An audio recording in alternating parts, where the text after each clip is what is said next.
I'm Catherine Hall, Stuart's widow, a trustee of the foundation and a historian.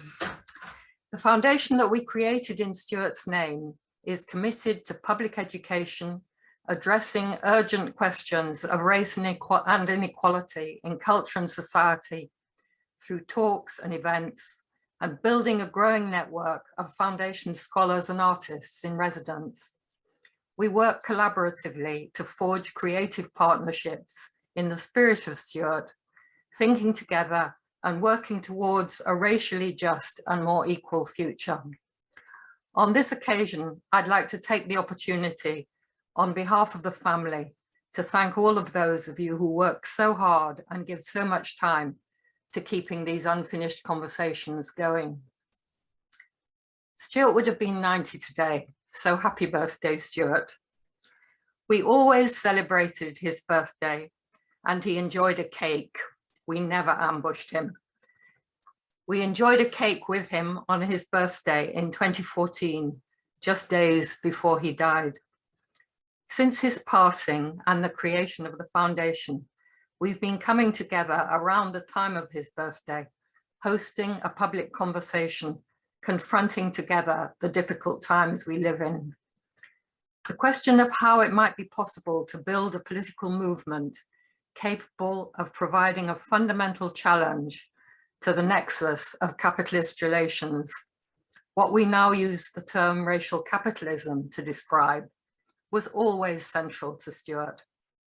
From his engagement with the First New Left in the late 1950s, to the campaign for nuclear disarmament, to anti-apartheid and anti-racism, the May Day Manifesto, the Great Moving Right Show, the critique of New Labour, the black politics of the 80s and onward, to the Kilburn Manifesto, the problem of building new political identities that could mobilize different dissenting voices into something coherent, a counter-hegemonic bloc, as Gramsci might have put it, was never far from his thoughts. When he spoke at the Race Matters conference at Princeton in 1998, he said in the words we have used to frame this event today, how can we organize these huge, randomly varied and diverse things we call human subjects into positions where they can recognize one another for long enough to act together and thus to take up a position that one of these days might live out and act through as an identity. Identity as it is at the end, not the beginning of the paradigm. Identity is what is at stake in political organization. It isn't that subjects are there and we just can't get to them. It is that they don't yet know that they are subjects of a possible discourse. And that always in every political struggle, since every political struggle is always open, it is possible either to win their identification or lose it. On behalf of the foundation, may I welcome you all to what we hope will be a fruitful discussion with the group of writers, activists, artists, and public intellectuals that we have assembled. In this time, when so many are challenging poverty, inequality, and discrimination in its multiple forms, when we face an increasingly authoritarian government, climate catastrophe, and a dysfunctional two-party system, when a cancel culture and toxic attacks on those constructed as enemies have become so common, our commitment to the importance of thinking and talking, remaining open to each other and to different voices, to a conversation that cannot and must not be finished, seems especially vital.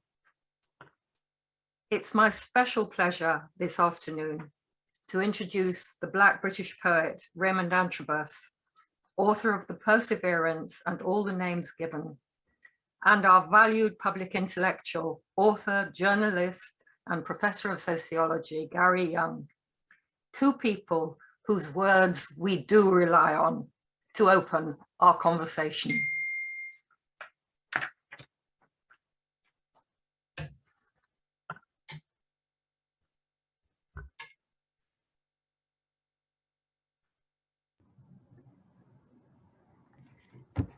Hello. Hi, everyone. Yeah, this is such an honor to be here, and happy birthday to Stuart Hall.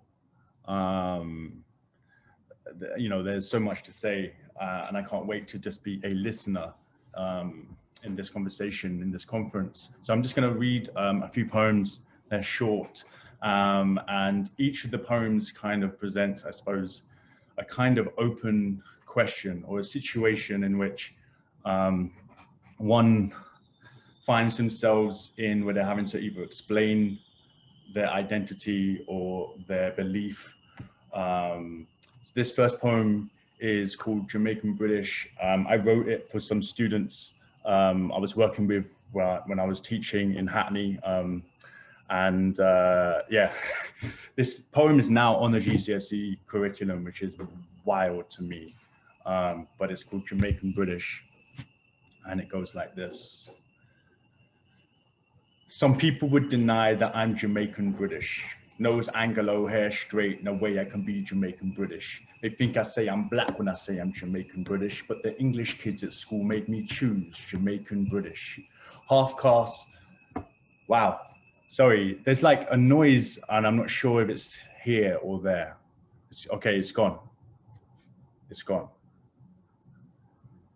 I think it's out. Sorry. All right, I'm gonna start that again.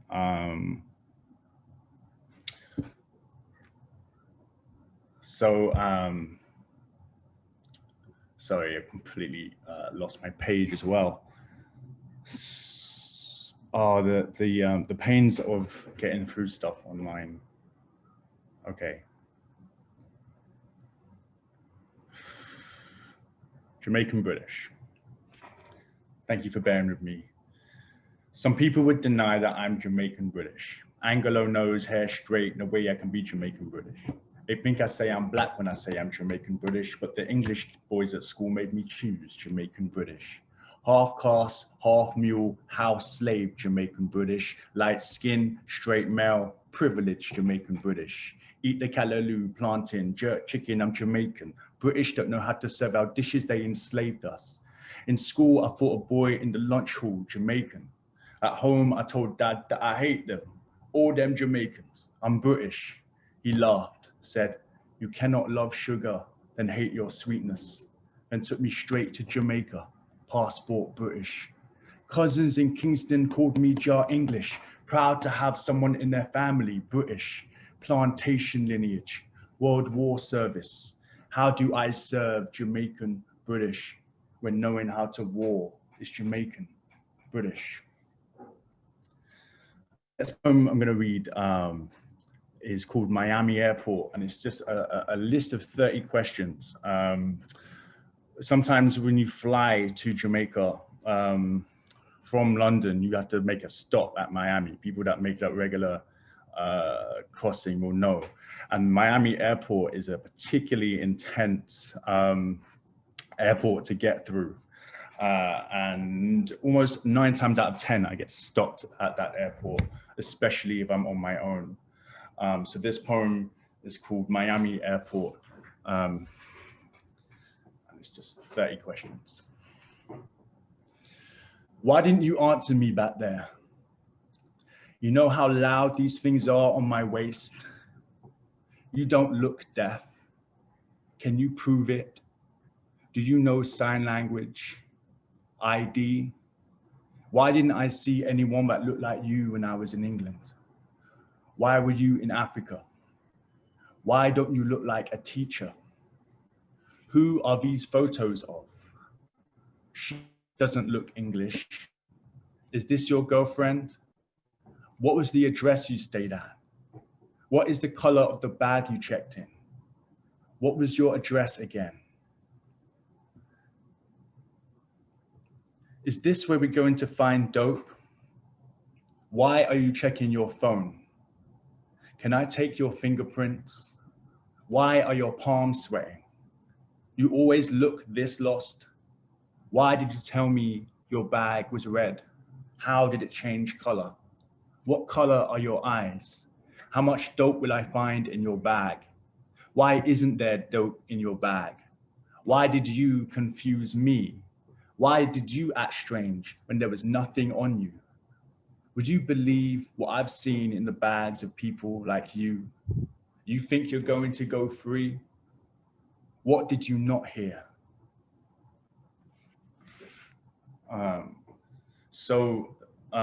This poem I'm going to read is, I'm just checking my time. Cool, I'm 5 minutes in. So I was in New York a few years ago and I came across this story about a man called Daniel Harris who lost his life.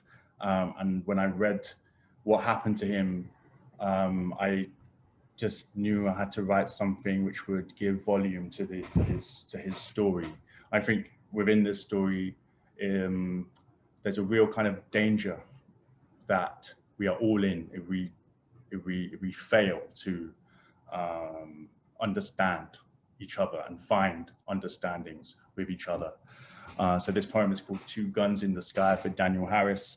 And just to say that I went to a deaf school and I learned BSL, British Sign Language there. But British Sign Language and American Sign Language are completely different languages. So I was trying to pick up a bit of American Sign Language. To say the word alive in American Sign Language is live alive. In British Sign Language is live alive, live. So Two Guns in the Sky for Daniel Harris.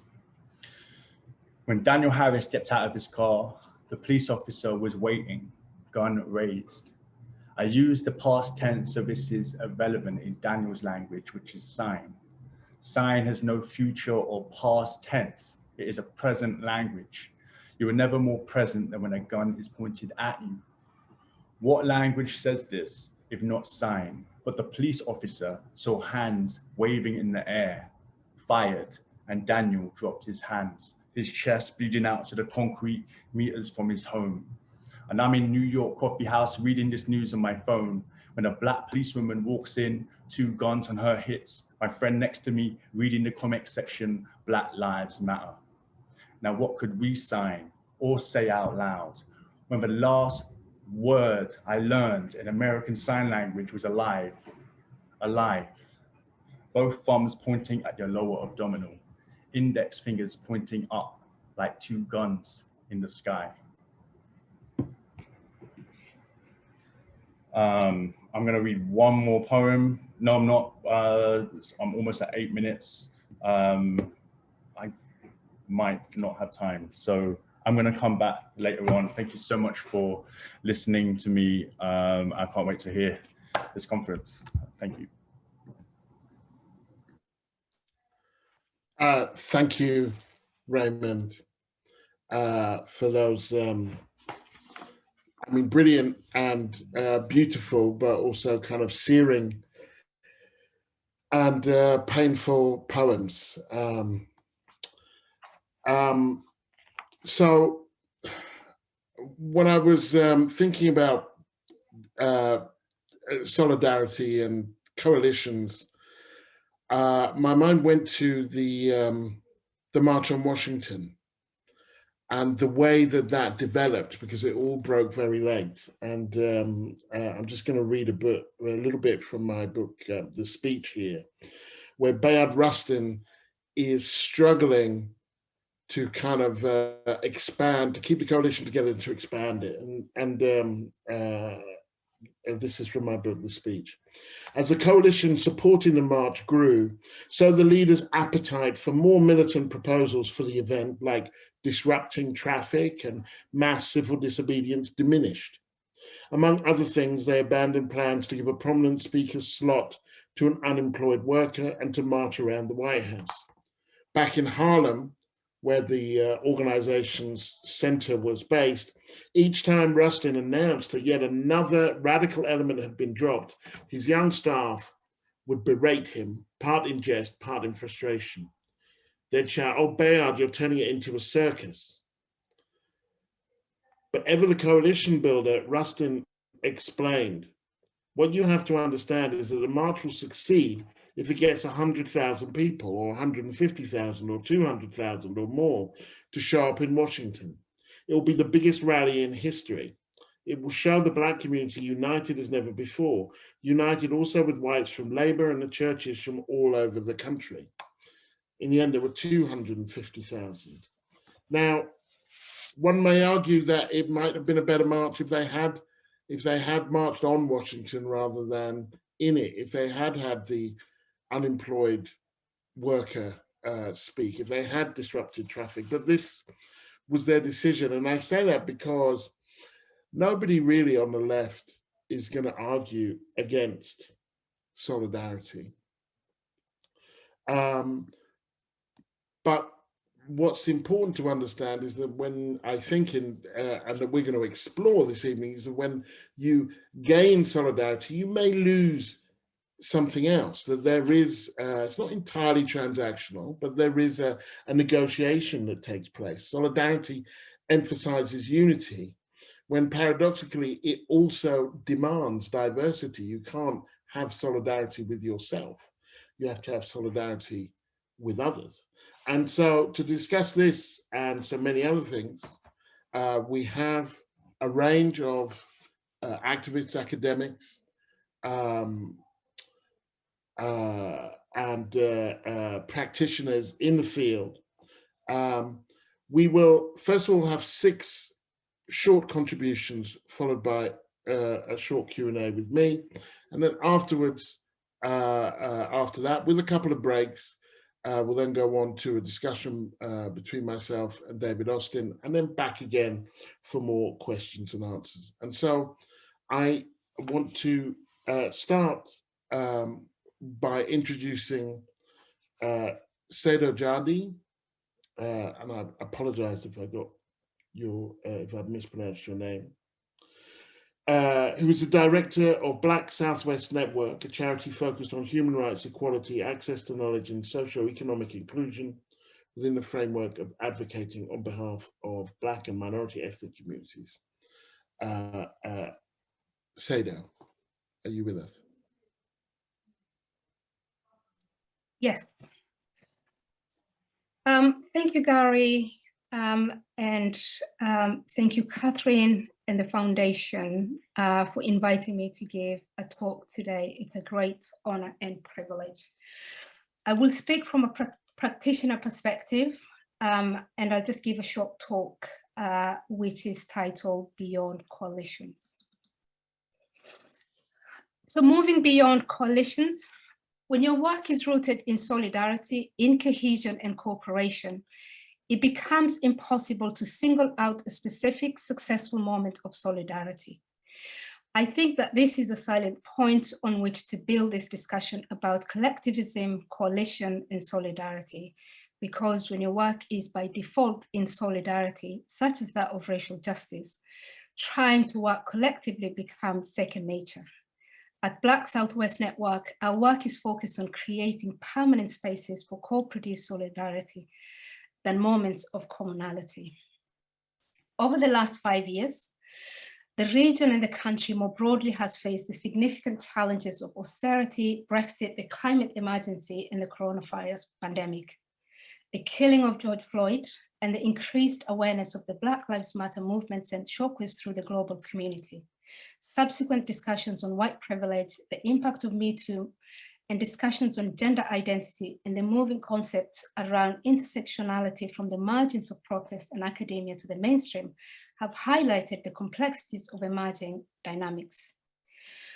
We live in an increasingly complex and divided social world in which the struggle for recognition, for resources, for equity takes on a shifting and fluid hue depending on the context and potential of outcomes of interactions and engagement.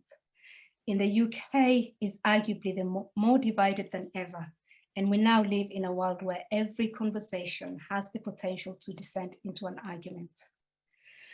To speak to the multiplicity of identities and experiences of oppression and privilege that comprise the extant social context in all its tensions and complexities, the discourses of justice provide a vehicle to engage everyone in every setting. In particular, the discourse of social justice, the achievement of which is underpinned by participatory and distributive justice, articulates fundamental principles that are applicable to all. At Black Southwest Network, our primary focus is on racial justice. In this, we articulate an approach in which participatory racial justice generates a context in which Black and minoritized people can equitably participate in all aspects of society, and that distributive racial justice occurs when all Black and minoritized people benefit equitably from their participation in, their contribution to, and the opportunities that exist in society. This discourse of social justice that derives a racial justice work can be applied to gender, class, sexuality, faith, and disability individually and in the array of their intersections to form a common language that speaks to everyone regardless of their positionality. It is in this context of these emerging complexities that coalition, collaboration, co-production have become part of the discourse around the work to create transformational social change, and have come to signify what is thought to be a more modern approach to this work. However, these concepts are not modern. They are rooted in the ancient ideas. Indigenous thinking in many parts of the world sees all kinds of development as interconnected, interrelated, and plural.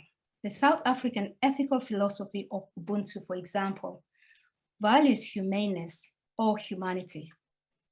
Its philosophy is based on the belief that we are all interconnected and belong to a greater whole. In other words, my success depends on you being successful. I cannot shine if you do not shine. Its very spirit drives us to view the world through a collective filter of equity rather than individual, of one of the self. It encourages us to see plenty instead of scarcity, and to include rather than exclude. It's a philosophy of social justice in which equitable balance and cooperation are key. So, is there a discourse capable of speaking to a wide range of people from different backgrounds? Yes, and there are ancient ideas, which ensure that we have a moral, pluralist, and equitable approach to policy and development, to methodologies and knowledge production, and social justice for all. Pluralist discourse is about the sharing of power, the acknowledgement of alternative views, approaches, and knowledge production that are intrinsic to participatory and distributive social justice. In the word of Marwan Mouasha, ex-Deputy Prime Minister of Jordan, pluralism is not a guarantor for stability and prosperity, but it's a necessary prerequisite. A pluralist approach to social justice allows for diverse groups to conceptualize identity, belonging, and solidarity across difference. This is about valuing diverse forms of knowledge, ensuring flexibility about our practices, ways of working together, and outcomes, and ensuring the role of the community in the work. The concept of coalition has been held as a gold standard for working together to effect change. It is believed that the presence of social coalition is crucial for the establishment of local virtuous circles of economic growth, social inclusion, and environmental sustainability. Within this is the assertion that the development of social coalitions lead to the plans and impetus needed to propel local development in a new direction, achieving growth, while simultaneously reducing poverty and inequality. However, change risks pulling coalitions apart as silos of interest develop and people cling onto their ideas and seek to strengthen their power bases. Disrupting these patterns of thought and behavior and establishing new cultures and ways of doing things requires a different approach to collective working. So, what, other than the perception of self-interest, motivate groups that define themselves as different to work together? If we are to truly build context of racial justice, we need to pursue greater social inclusion and strengthen the local Black and minoritized population's capacity to participate in decision-making and resource allocation. We must build not simply coalitions or collective, but practices of collaboration, co-production, and solidarity that are rooted in equity and that participative and distributive principle of social justice for all. Coalitions are themselves political. The choice to align, to partner, to unionize, or to affiliate is a political one. But how it is but it is how we march that makes it transformative. There are two facets to this. These are co-production and solidarity. We need to move away from coalition to co-production, which means that people who have usually been excluded from processes of knowledge creation and decision-making are instead able to participate actively and equitably. This involves finding ways to rebalance hierarchies and inequalities in power. Innovative, participatory, and co-produced approaches to policy development and service delivery can help ensure lived experiences and marginalized perspective of Black and minoritized community can make an important and new contribution to policy development. Co-production is an approach that transcends the accommodation of difference to make it an essential and integral aspect of the process. It is a tool to support transformation rather than an end in itself. The real measure of success is not that something is co-produced, but it is how it is co-produced and how satisfied all parties are with the result. We need to work together co-productively across power asymmetries to achieve common goals and ensure meaningful participation of Black and minoritized constituencies and resist the dominance of the privileged voice. I say this because women of color, for example, are exceptionally well positioned to apprehend the opportunities for and the possibilities presented. Co-production work because they belong to multiple oppressed communities defined by gender, race, class. While each individual occupies a position in respect to gender, race, class, sexuality, etc., those from multiple subordinated identities are particularly attuned to the ways in which social movements, coalition, institutions, or indeed public policies frame their analysis to the concerns of the privileged. BSWN's approach has always been different and has been successful because our role is facilitative, not hierarchical. It manages to bring different voices together in a manner in which each is able to speak and be heard. If we are to meaningfully commit to co-production, then it's grounded in anti-racist knowledge systems and worldviews. We must focus on decolonization and reconciling our approaches and methodologies, ensure interdisciplinary and collaborative development that is culturally grounded in knowledge sharing, ensure community-led engagement and relationship building. And that involves the voices of Black and minoritized communities, knowledge holders and cultural leaders are central. We need systematic change that achieves racial, gender, economic, and social justice and human rights through public education and engagement, initiatives that attend equally to heart and minds as well as the social systems and structures in which they exist. More specifically, however, we need a process in which every individual has an equal opportunity to fully participate in their own governance and be free to exist in their full humanity, unencumbered by the restraints of the pervasive and oppressive lens of whiteness. Thank you.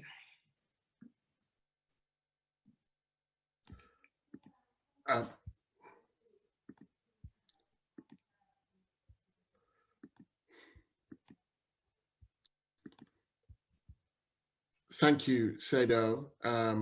If the host can turn on my video. Unfortunately, we're not going to have time to go into a Q&A right now, but the issues that you raised about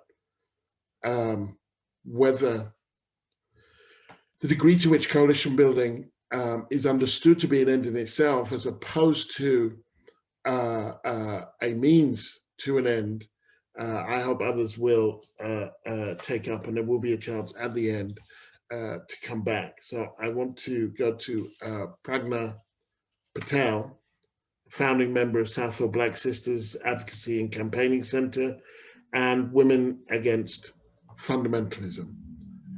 Pragna.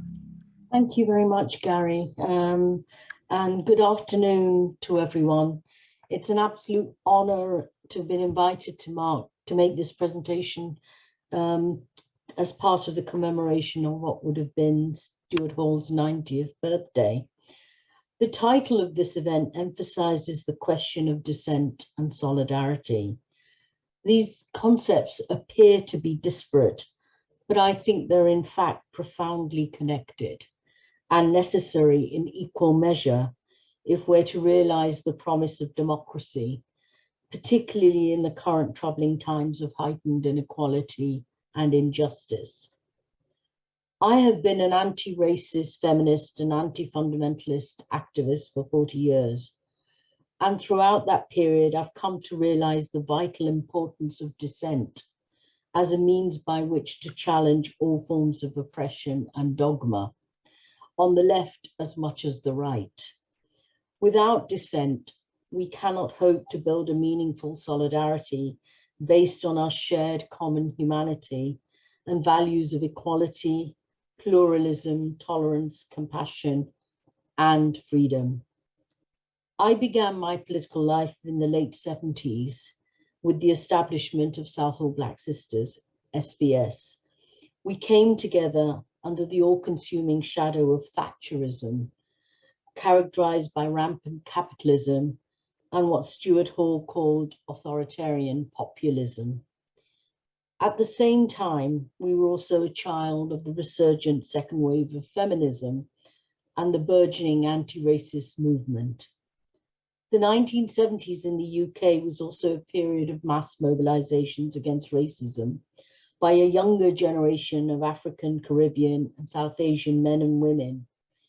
In 1979, in Southall, we found ourselves in the midst of a racial uprising that involved the whole community, a mobilization supported by a growing anti-racist movement to prevent the then vibrant fascist organization, the National Front, from marching through and holding a meeting in Southall in a deliberate act of pure provocation.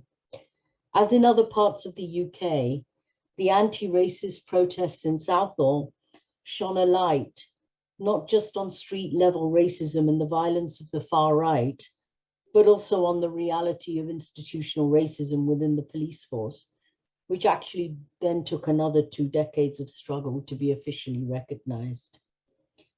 Born out of the anti-racist defense of Southall, in which many minority women of diverse backgrounds and ages participated, alongside male community activists and white anti-racist supporters, SBS was established as an autonomous Black feminist campaigning group because of our frustration with the failure of the anti-racist movement to deal with the question of misogyny and sex discrimination, including sexual harassment within and outside of the anti-racist movement. At the same time, we also sought to challenge the wider burgeoning feminist movement for its failure to deal with the question of race. In doing so, we emerged as one of the first Black feminist advocacy and campaigning groups in the UK to challenge both racism and sexism, and to develop what we now realize was a framework for simultaneous resistance. Our very inception was therefore an act of dissent, because like any rebellious child, we charted our political journey towards an anti-racist feminism by both drawing from as well as challenging the orthodoxies of the movements into which we were born. We were and have remained as uncompromising on challenging gender inequality and patriarchal power from within, as well as challenging racism from without. Our politics involved mobilizing around the term Black because we saw this as a secular and unifying identity, inclusive of all histories of colonialism, racial inequality, and racism. Like many Afro-Caribbean and South Asians in the anti-racist movement, we mobilized behind a Black political identity, which in turn borrowed heavily from the American Civil Rights Movement. Of course, even back then, the Black political identity did not go uncontested, but within anti-racist circles at least, it was generally accepted as a secular and non-sectarian identity with a focus very much on unity in the struggle against racism across class, caste, religion, and ethnicity. For example, we were proud to be an integral part of Black delegations to Northern Ireland in the 80s and to mining communities during the Great Miners' Strike of 1984. These were genuine attempts to invest the term Black with a more progressive politics that enabled us to build a politics of solidarity across difference. By trying to forge alliances with other progressive social movements, we tried to bridge the gap between anti-racism, feminism, and socialist left or progressive politics. Our Black identity also led us to come together across racial, ethnic, and religious lines to organize some of the first public protests against violence against women and girls in minority communities. In a context where community leaders, including those working on race discrimination, had kept a tight lid on issues deemed to be private matters, issues such as domestic violence, forced marriage, suicide, and honor-based violence, we took to the streets as women from different backgrounds to name and shame perpetrators publicly and to question the legitimacy of religious and cultural values such as honor and shame that crushed women's hopes, aspirations, and dreams. Survivors of abuse mobilized in defiance of persistent gender-based violence, patriarchal governance, and state racism and indifference. They led demonstrations and pickets outside the home of perpetrators and spoke out at public meetings, even though many had themselves fled abuse and had to appear in disguise. By inhabiting public spaces in this way, we tried to ensure that long suppressed accounts of domestic and sexual violence and injustice had to be acknowledged and addressed by the community and the state alike. To our comrades on the anti-racist left, we argued there was no such thing as a homogeneous Black community or a pure, authentic Black identity that is defined only by opposition to racism.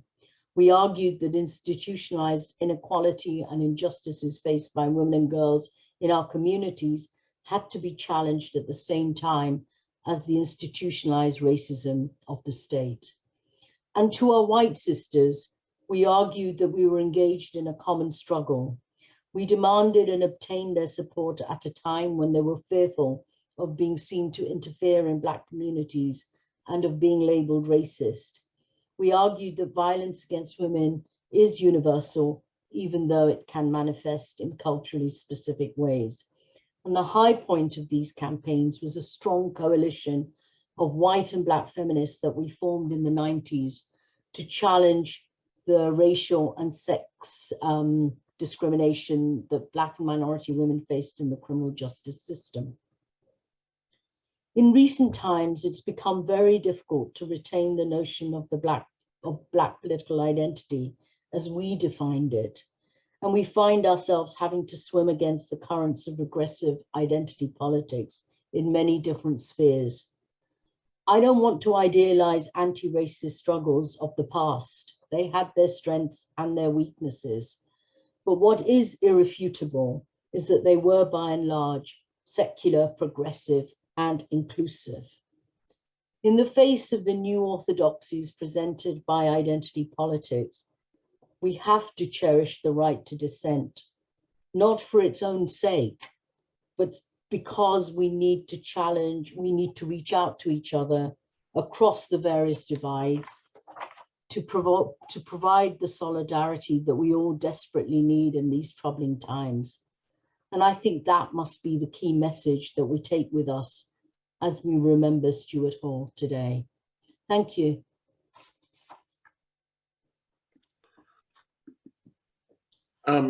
Thank you, Pragna. You referred a couple of times to the right to dissent.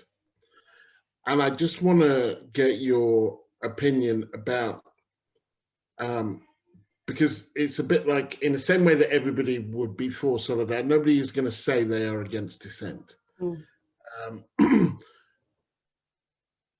But there's dissent that's strategic, and there's dissent that, do you believe that dissent has a strategic component, or do you think it is sui generis, something that one should do? Because it is possible on the one hand, there's a Du Bois quote that we've had a bad side emphasized so often that we forgot we ever had a bad side, that effort to just pretend, well, everything's okay here. But on the other hand, there is the possibility that you create other solidarities with people who might be aggressively against a community, or kind of or that strategically they're not your friends, even if they are on this particular thing. So I'm wondering how you feel about that notion of strategic dissent. Yes, I think that's a really good question, Gary. And I understand the point about when is it right to dissent and when isn't it right to dissent. I think dissent in itself is necessary as a foundational value if we're going to talk and if we're going to have discussion and dialogue, to be able to talk across, listen to each other and to, deal with the issue of difference. So I think that there is a real need to allow spaces of dissent. Having said that, one has to also deal with the consequences of that dissent, and one has to also deal with the objective of that dissent. So if the point about dissent is to strengthen democratic values, to strengthen democratic relations and democracy itself, then dissent can be a good thing. If that dissent is to undermine, to exclude, and to silence marginalized voices, then that dissent is clearly not a good thing. What I would say, and the reason why I emphasize the right to dissent, is because I think too much of politics lately has been about shutting down debate. It's been about shutting down disagreement. It's fine to disagree. It's healthy to disagree. It's how you value your own arguments, how you sharpen your own arguments, and how you come to understand different perspectives and move forward together. But if you are silenced, and if difference is silenced, then we can never move forward. And the aim at the end of the day is transformation. It's to transform ourselves to get to that place, which is a democratic, sort of society. And I think that women working in minority communities, for too long, we were told not to raise the bad aspects of our communities. And when we raised them, we were dissenting. We were dissenting against the patriarchal order, or the order that assumes that there is a caste hierarchy or a religious hierarchy or whatever. To challenge those things, the objective was to get to a place where we can all assert our citizenship rights and not suppress the marginalized from within. But that does lead to those who would use that as a fuel to, as a reason to fuel their own arguments, their own racism, their own kind of prejudices. And to that, I would say that we have to then challenge that too. When we dissent within, it's not to fuel racism or fascism. It's actually to say that we will not be silent about oppression wherever it is, but we will challenge oppression wherever it is. And I think that's a really important thing to do. Okay, thank you very much. I want to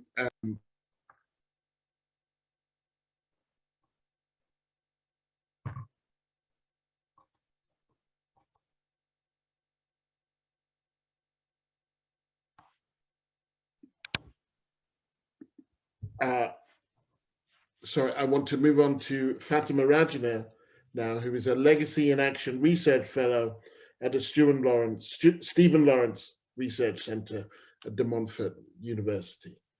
Dr. Rajina. Hi, good evening, everyone. Thank you for the introduction, Gary. And thank you to Stuart Hall Foundation for the invitation and to be a part of this amazing conference and discussion. So for today, what I will be contributing towards is to look at the Save Brick Lane campaign in particular. And I'm going to be sharing my screen shortly.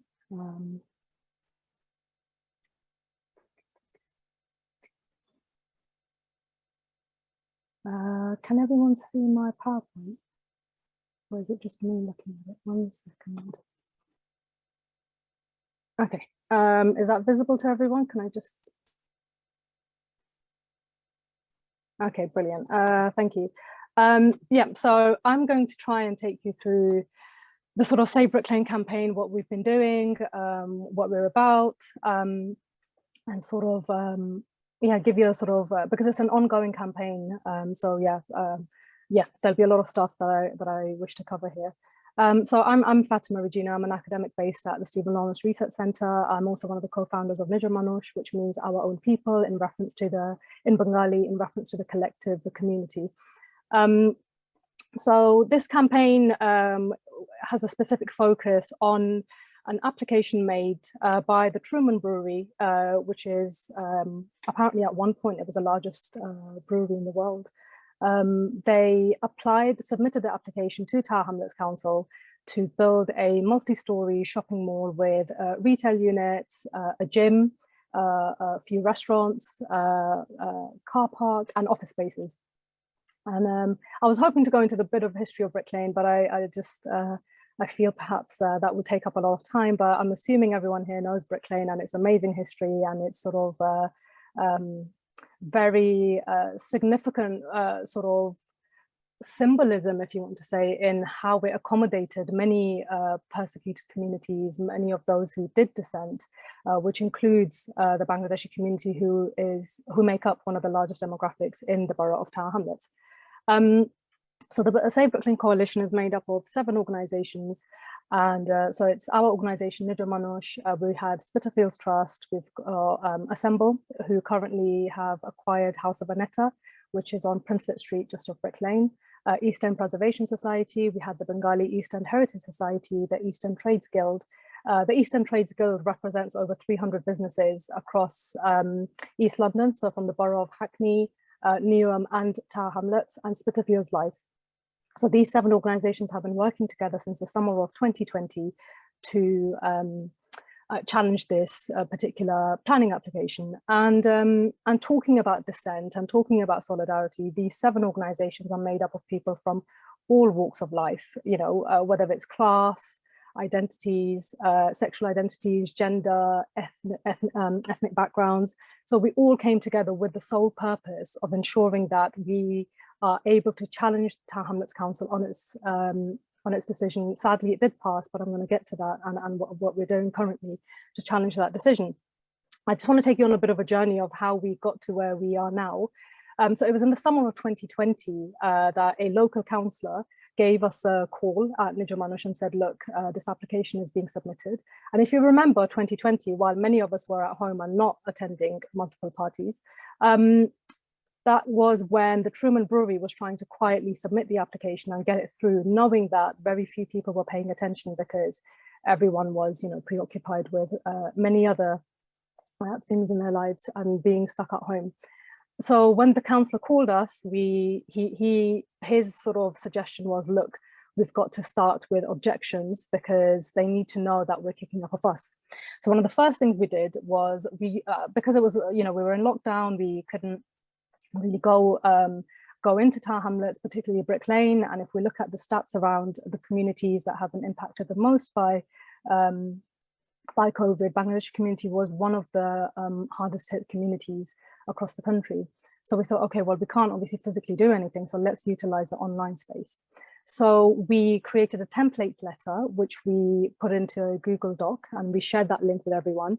And through that, we managed to get 7,000 objections submitted, over 7,000 objections submitted by people who live in the borough as well as those outside of the borough. And because of the sheer volume of objections that was submitted to the council, it then required the council to have a discussion about the proposal at a committee.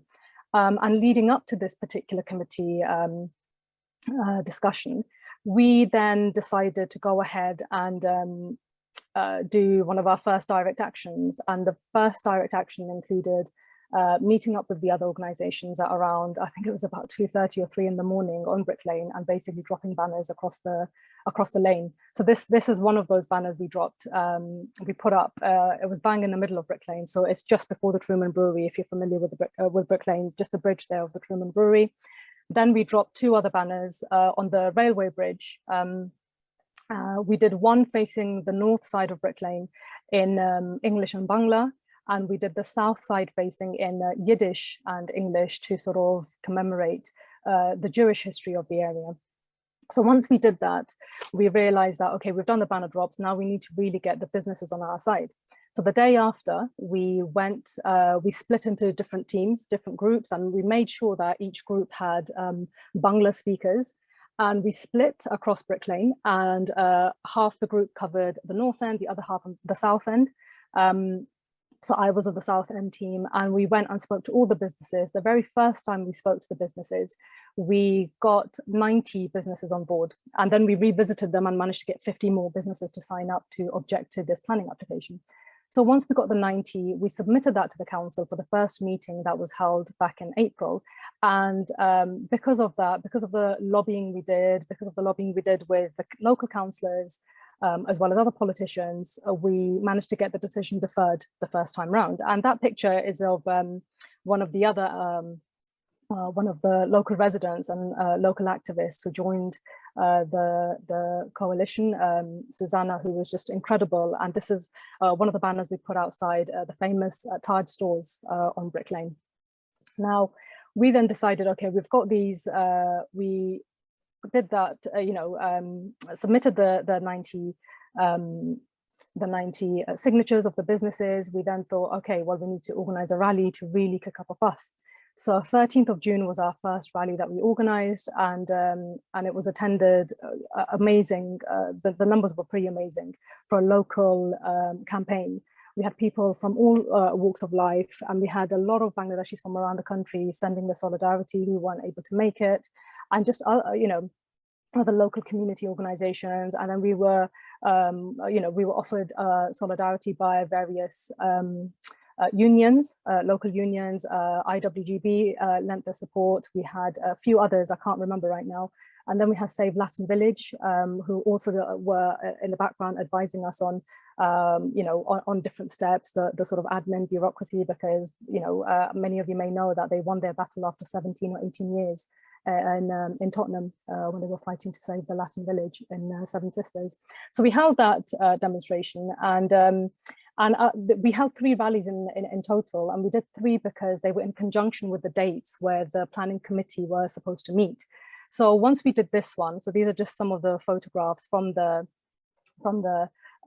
rally in June, and the photos were captured by a local East End photographer. His name is Salam Jones, so you can see his watermark there. And we had someone who helped us actually make the banners. So if you look at the green, it's supposed to be grass, and then the pink is supposed to be roots, or grassroots, because we were all grassroots organizations trying to come together and do this.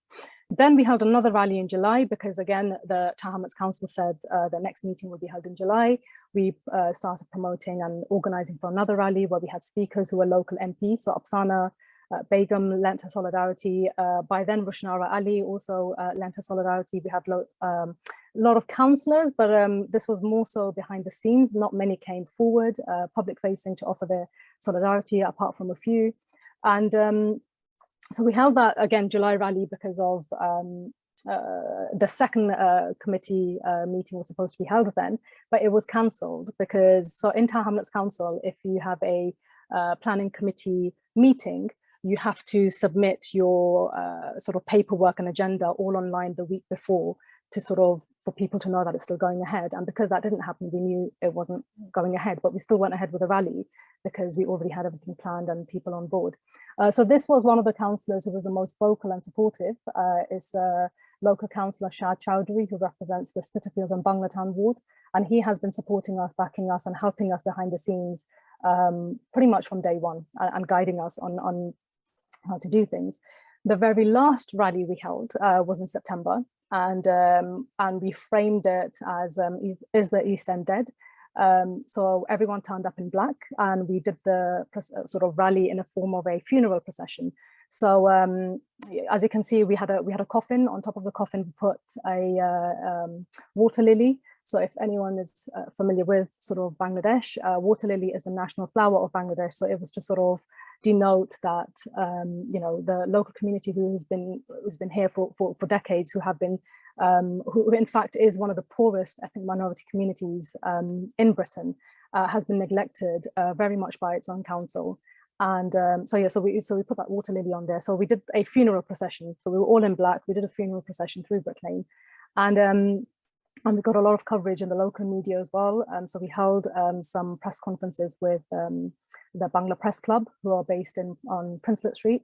So they also lent us their facilities, resources. And just one other thing I did want to mention was we didn't just organize businesses. So one of the things we did leading from April all the way to sort of August, September, for about 4 months, we started mapping out all the key estates around Brick Lane. So we started mapping out the estates around Weavers Ward and Spitakers and Banglatown Ward. And every weekend for about 4 months, all of us would meet up at House of Annetta, which is on Princelet Street, and we would basically designate a particular estate to a pair of sort of a pair. So what we did was we made sure that within the pair, one person spoke Bangla and the other person, I mean, at least one person basically had to speak Bangla. And through that, we collected over about 550 signatures from local residents. So these aren't sort of signatures sort of that were just collected online, but these were physically that we went knocking on people's doors, explaining the campaign. We printed leaflets. We had no money, you know, our 7 organizations. So a lot of the stuff that we paid for came from our own pockets. So we printed out plenty of leaflets. We did them in English, we did them in Bangla. And we just went to different estates. When some of us were free during the week, we would turn up, pick up some of the leaflets from House of Annetta. We would go to the estates that weren't covered. We'd knock on people's doors. It was as if we were canvassing, you know, like it was election time. And a lot of local people were very much, you know, very just sort of very angry and feeling like, you know, their local council doesn't listen to them, and feeling like that, you know, the council is more invested in bringing in investments that doesn't benefit the people who have been there for decades and who've built those communities for decades. So 14th of September, Tower Hamlets Council had the committee meeting, and they voted in favour of the development. So it was Kaha Chowdhury from Lansbury Ward, Kevin Brady from St. Peter's Ward, Abdul Mukit from Spitakers and Banglatown, and sorry, Abdul Mukit I think is Weavers Ward, and Lima Qureshi, Spitakers and Banglatown Ward. Lima Qureshi was not allowed to vote because she joined online, and by then meetings, if you joined committee meetings online, you were not allowed to vote. So Lima Qureshi wasn't allowed to vote. Abdul Mukit voted against it, who is one of the most senior councillors in Tower Hamlets Council. Kevin Brady and Kaha Chowdhury voted in favour of it, and because the two of them voted in favour, the application went through. Now, since then, and this is the last slide, so we raised our initial funds to get some legal advice on how we can challenge this on legal grounds. Our grounds have been accepted. Tower Hamlets Council has given us its notice that it's basically they're going to see us in court. So yeah, we're going ahead with a judicial review. We are in the process of actually raising £20,000. We will be launching our crowdfund page in the next few days. And yeah, so we also tried to lobby Sadiq Khan, his office. Sadly, we didn't have much success there. Sean Berry from the Green Party did submit a letter to the mayor laying out the grounds to bring in the application. And sadly, we were unsuccessful. Sadiq Khan's team were not putting in the application, calling in the application to sort of review it. So this is why we are taking the legal route right now, and we are in the process of going through a judicial review.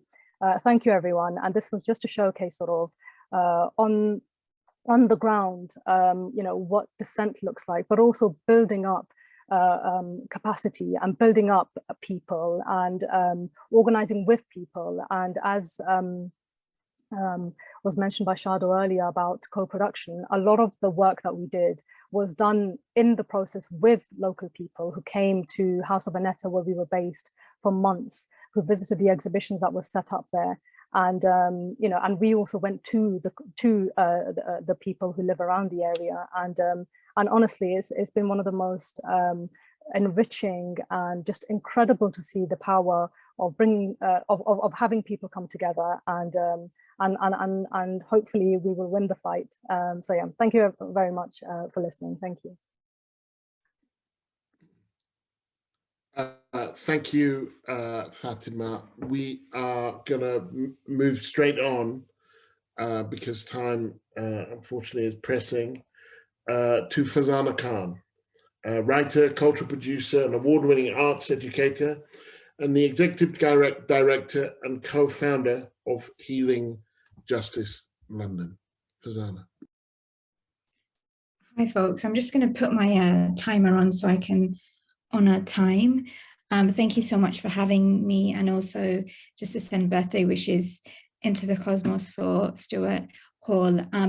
So a lot of what I want to touch on is really about the conditions and capacities that need to be built in order for us to kind of move together. So often we know how to come together, but we don't know how to move together. And when we, you know, I'm so deeply inspired by the work of Grace Lee Boggs, and one of the questions that she asks us in visionary organizing is, what is the clock of the world? What is it telling us? And right now, in a pandemic, but also the project of colonization, the project of racial capitalism is the unsurvivability of racialized, marginalized lives. So we know that the clock of the world is really speaking to a chronic unsustainability. And when we're living in times that are compounding and cumulative, in relation to whether we survive or not, it's really important for us to acknowledge the reality of that, to recognize, as Christina Sharp would say, that we're living in the wake, not post-racial racism, not in the aftermath of transatlantic enslavement or colonialism, but in the wake of it. And that is the most capacious place to be able to transform the world, as she would say, because we authenticate our reality, we have a correct assessment of it. And so while ideally I would love to talk about some of the criterions or practices over the kind of almost 2 decades in community organizing and youth work that myself, folks at Voices That Shake, at Healing Justice, have been able to see and build, I don't think we necessarily have time to go through some of sharing those practices. But what I want to be able to do is offer a deepening of things that we want to be able to sit with. What are the questions that we need to be sitting with? What are we attending to? How do we know? What is allowing us to know what the capacities are needed to be grown, and what are the conditions that we need to be building in our organizing, in our movements, and understanding that movements are about how we build and gather sets of relations. It's relational work. And that means that this work is about depth, not necessarily always about breadth, not necessarily about mass mobilizing, but if we're thinking about long-term sustainability, if we're thinking about refusing the ruptures that oppression makes us live and survive through, then how do we create that continuity? How do we create connection? And especially when, you know, in the work of Healing Justice, we're often working with survivors of state violence, survivors of gendered and sexual violence, multiple forms of intersecting violence. And we know that a lot of the times we don't survive. So how do we also hold that? How do we hold the fractures without trying to homogenize them or collapse them into a false unity that also reproduces abuse? So some of the questions and provocations that I do want to bring into the space is, firstly, around material needs. And this is something housing organizer and artist Amina Ginchinga talks about a lot. How do we organize around the material needs? Often we're saying we want to be in movement together, and some of us right now won't be able to heat our homes, or are being forced to choose between eating and heating. So if the material needs are not there, how do we organize with those that most can help us know what the most effective strategy is, those that already possess the genius to build alternatives outside of the state? How are we doing the work to create the infrastructure against the backdrop of structural violence to be able to meet the basic needs of food, housing, clean air, access to space. How are those things being attended to? And how does our work and our political strategy hold that in order for us to then be able to move and be led by those that are most impacted, those that have and possess insight and genius around those spaces? As part of that, another question that I want us to hold is notions of spatial and temporal justice. To be able to do this work in nuanced ways, to hold the complex parts of it, to build a bandwidth, to become robust, we need spatial justice. And what I mean by that is, what are the conditions, environments by which we do this work? Does it dignify us? Does it allow us to show up? Can it hold conflict? Does it know when to escalate conflict and when to actually attend to it? So what is the environment, and how does it help us become generative in the work of movement making? And when I'm talking about temporal justice, I'm talking about the fact that most of the frontline communities that we're part of and in solidarity with are completely time depleted, completely time impoverished, and don't have time to be organizing or leading, even though that's how we're surviving and that's how we're responding.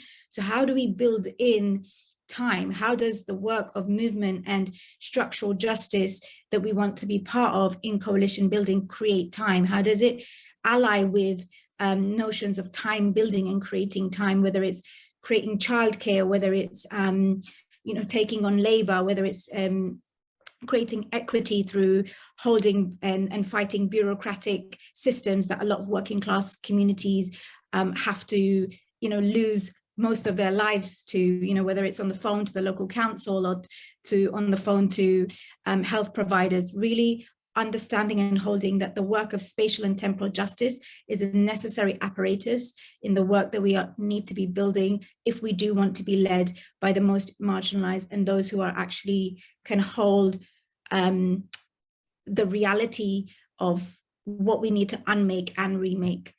The third thing that we need to be holding is around trust. And often we talk about trust in coalition work and movement making as sometimes in quite naive ways. And I really want to complicate the idea of trust building. I heard Pragna talking about cohesion, and actually sometimes trust building means telling the truth, which means sometimes we can't move together because it's not safe. Sometimes our dignity and our rights are so hurt and so disrupted that in order for us to navigate those environments, the necessary conditions to trust make aren't there. And actually, it's more important that we are able to hold the fullness of our reality so that we're not hopeful about the wrong things, that we're not projecting the wrong things, that we're not creating more falsehood, but that we're actually moving in the direction of being able to truth tell in order for us to then know what we're working with. Are we equipped? Can we be skillful in this area? The fourth area that I want to kind of also put into the space is about how does our work restore agency? And I don't mean that in a deeply individualistic way, but knowing that our communities are deeply traumatized and also experience so much disempowerment that to be able to gather, to be able to mobilize, there has to be a level of agency that we access, but also that when we are in connection with our agency, we get to be accountable. Agency is about how we present new choices and to ourselves. And so when we are fighting systems of oppression that are so punitive, that are carceral, and we want to do the work of abolition, which is to find new pathways, agency and restoring agency in our community within ourselves is ways to practice building new choices, and also then thinking about how we connect that with consent and survivor work, understanding that consent is some of the ways that we practice building new choices amongst ourselves. I'm mindful of time, so I'm going to just add in one other point, which is really into the space, which is how then do we incorporate trauma work, understanding that the cumulative trauma that we are experiencing reproduces itself as violence in our bodies, in our communities, in our context, and how can trauma work help us to access our most liberated self, our most curious self, our most joyful self.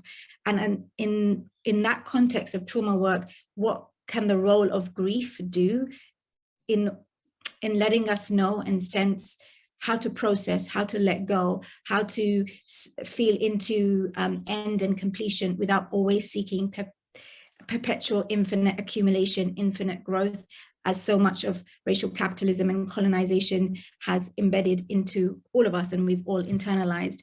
So these are some of the things that I want to bring in, because I think that when we're having these conversations about movement building, but that inner work and the inner dimensions for long-term meaningful relationships, and becoming skillful at that and discerning at that needs to be part of our new strategies, our new tactics.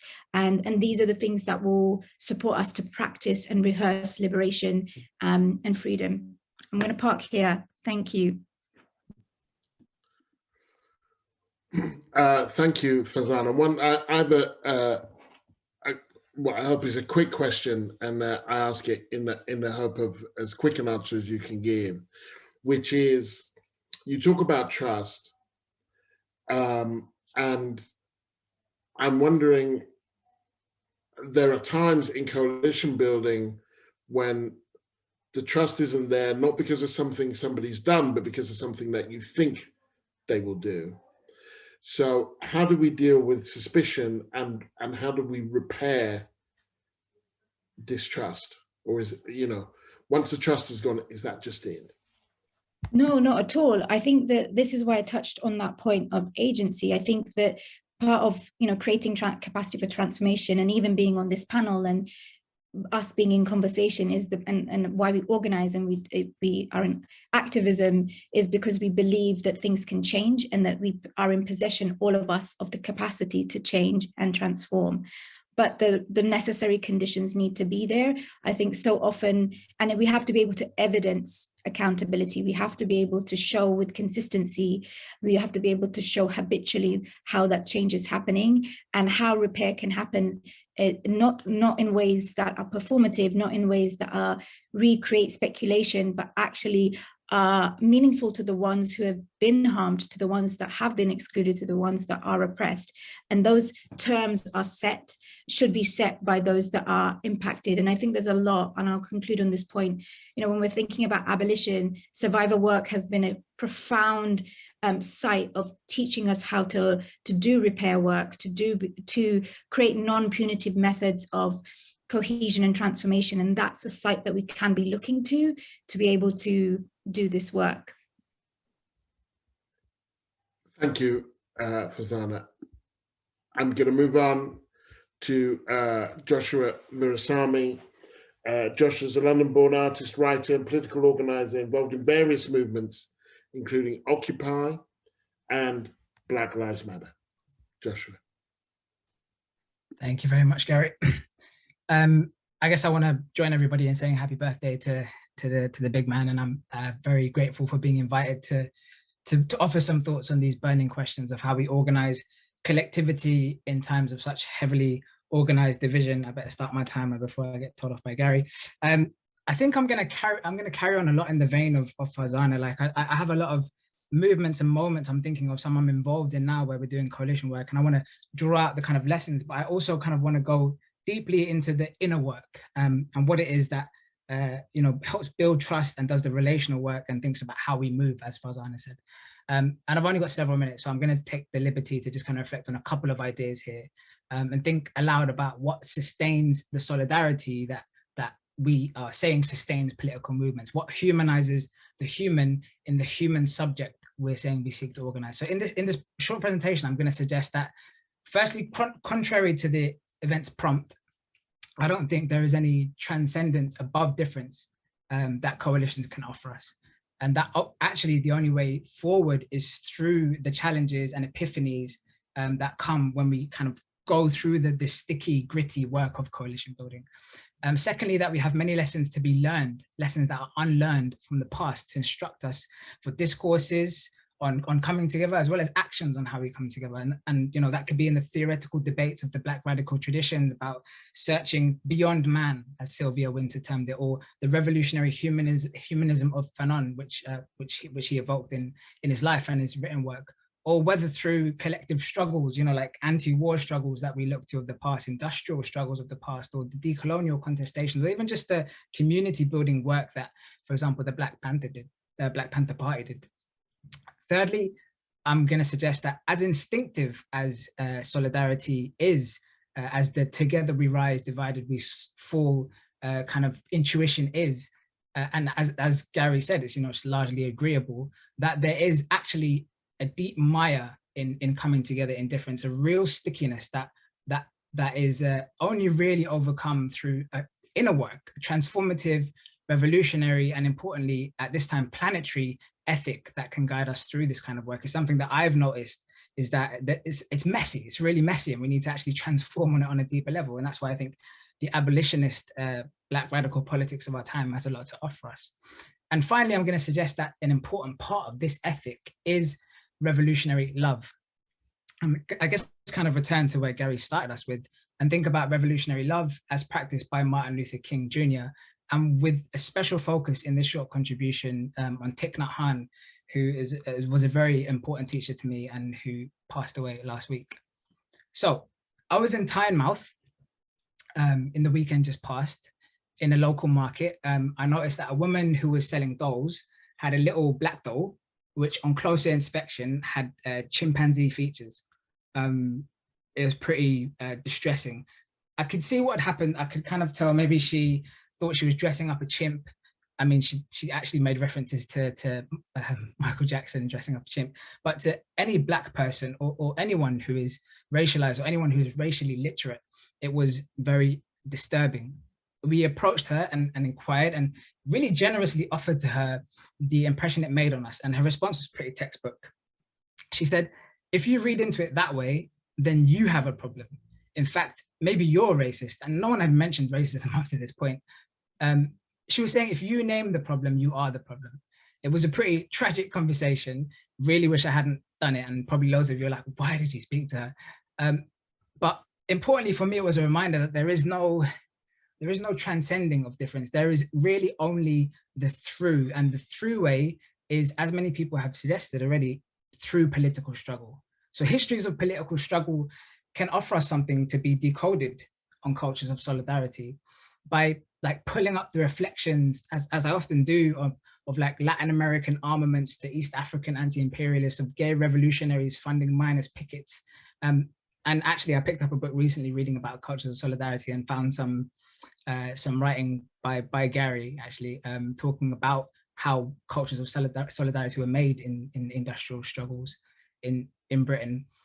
In talking about this, so I think this is very important, but rather than unpicking these kind of moments and moments I've been part of in this presentation, I really wanted to reflect on an ethic and a discourse we might turn to strengthen our ability to do alliance building, and an ethic which I think springs up wherever I've seen alliance building coalition work that is really strong. It's an ethic that holds difference with compassion, a compassion that's kind of necessary to see through revolutionary politics. When I talk fast and I'm nervous, I get a dry mouth. Cool. Unlike our friend in Tynemouth, I grew up in the edges of London in a working class immigrant community with Kosovans, Somalis, Afghans, Indians, Mauritians, you name it. There was lots of us, the list goes on. Solidarity really was a survival muscle, and what Gilroy might call conviviality was really second nature to us. We didn't necessarily like sing in harmony, like me, my mom, my sisters, we all on occasion faced anti-Blackness, local whites were hot and cold, first generation immigrants, xenophobic to new arrivals and on, but really in a shared recognition of being in the bucket, which was the area we grew up in, we could rub shoulders amicably. We shared music, we shared food, schools, churches, mosques, buses, youth clubs, and importantly, we shared an understanding. And I guess what I'm indicating at with this is that solidarity seems to me to be, as Gary said, a really common sense political strategy of many, many people across this country. There's something intensely straightforward and logical behind the slogan, together we stand, divided we fall. Its purchase is immediate, it's expansive, it's potent, but coming together in alliance or coalition, as I have in many different formations around housing, around prisons, the environment, does not offer transcendence. It demands we practice politics centered centered on a discourse of coming together, which it demands we practice a politics centered on, sorry, the timer thing just came through and kind of threw me a bit. It asks us to, it doesn't allow us to unpick the mire we find ourselves in, the mire of, as people have mentioned, kind of mindsets of scarcity, of distrust, of racism, of patriarchy.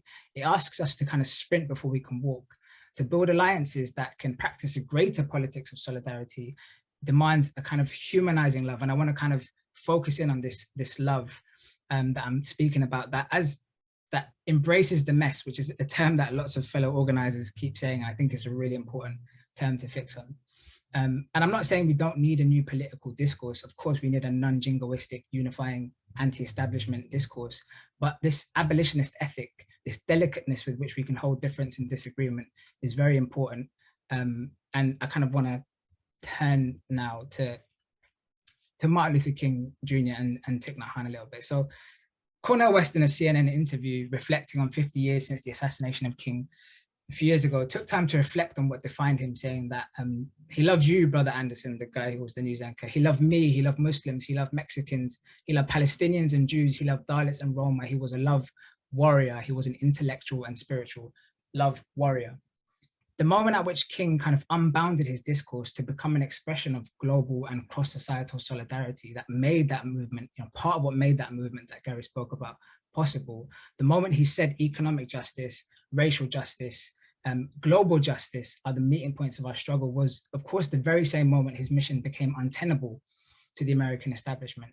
It was on his trip to the Memphis sanitation workers on strike, stressing that racial and labor struggles are one, that he was assassinated.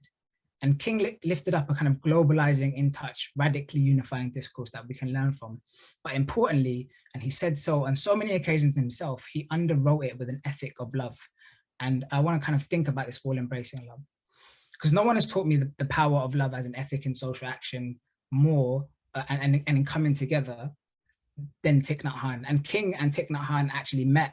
Some of you might know, they were actually very good friends. Thich Nhat Hanh, I didn't actually say, kind of a Zen master monk from Vietnam who did a lot of work healing across the war in Vietnam. Han was perhaps the final step in the conversion to speak publicly against the war for King. And I want to kind of end on Thich Nhat Hanh's teachings on the 4 mindsets of love, which he says kind of aims to enlarge in the heart. And I want to especially just kind of end on this in thinking about what it can offer us coming together in communities, especially because he actually passed last week. So he speaks about these 4 mindsets that are Maitri, friendship, Karuna, compassion, Mudita, joy, Upeksha, inclusiveness. And I'll just touch on 2. So Karuna and Mudita, compassion and joy. Compassion, he says, is the capacity to understand suffering and help remove it, to transform it, that our work needs to be spaces of transformation. How can our spaces heal everyday suffering? As Farzana was alluding to, how can they be compassionate and joyful? How can coalitions be seen as freedom work, as praxis, as opportunities to demonstrate the compassion we seek to model a new world on, right? Compassionate speech and compassionate listening in the here and now. One of the important tenets of the love that he speaks about. And Mudita, joy, particularly shared joy. You ask any organizer and they'll tell you that successful organizing is one where we find new reasons to smile. It's not drudgery, it's not knocking on doors because it's work and there's a clipboard. And that actually the moment our political organizing becomes this drudgery and becomes dull is the moment we've lost. The ecstasy of coming together in search of liberation should be a joy we channel in our alliances and campaigns. And Gargi Bhattacharya has written about this recently, that kind of needs to be the unique selling point of the left, that we are exciting and ecstatic and fun and full of joy, and that will sustain us through the mire. I kind of wanted to go on and say a couple more things, but I think I've hit time. Safe to say that definitely check out Thich Nhat Hanh and his lessons, especially in his passing. Thank you. Thank you, Josh. I mean, you know you hit time because your clock went off. It was I'm joking with you, and it was a very moving talk. And I do hope there will be an opportunity for you and the audience to come back after at the end of the conversation I had with David. And so, if you have questions, save them up. I'm gonna move on though because time is pressing. to Liz Fekete, who is the director of the Institute of Race Relations and author of a couple of books, most recently, A Suitable Enemy, Racism, Migration, and Islamophobia. Liz. Thanks, Gary, and thank you very much, Joshua, for passing the baton on to me of humanising love. I really hope I don't drop that baton, Joshua, today. I think it's a baton very much in the spirit of Stuart Hall's inclusive socialism. So warm thanks to the Stuart Hall Foundation for this invitation. And I know that everybody at the Institute of Race Relations is honoured that an invite has been given to one of us.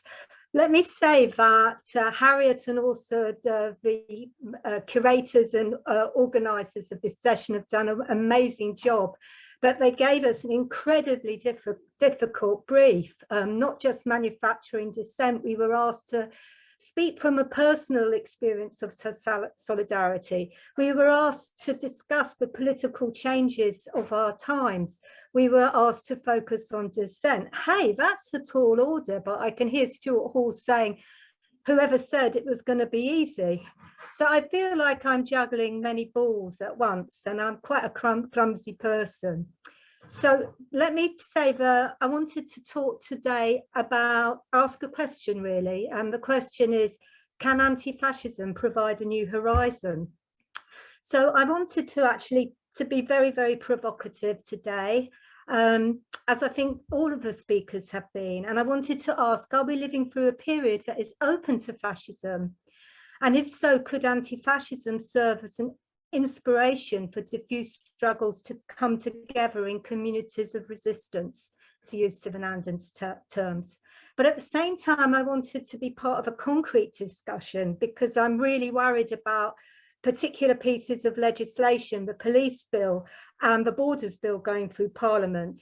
But I also wanted to take heart from the dissent to those legislations, and also really, I think, important moments like the Colston 4.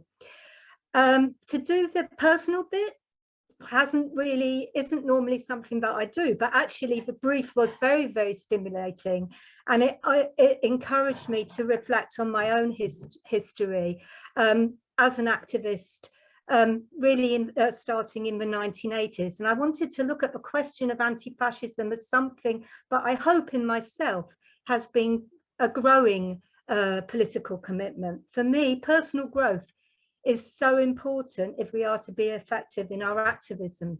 Growth is a key word, because neither our identity nor our politics are static.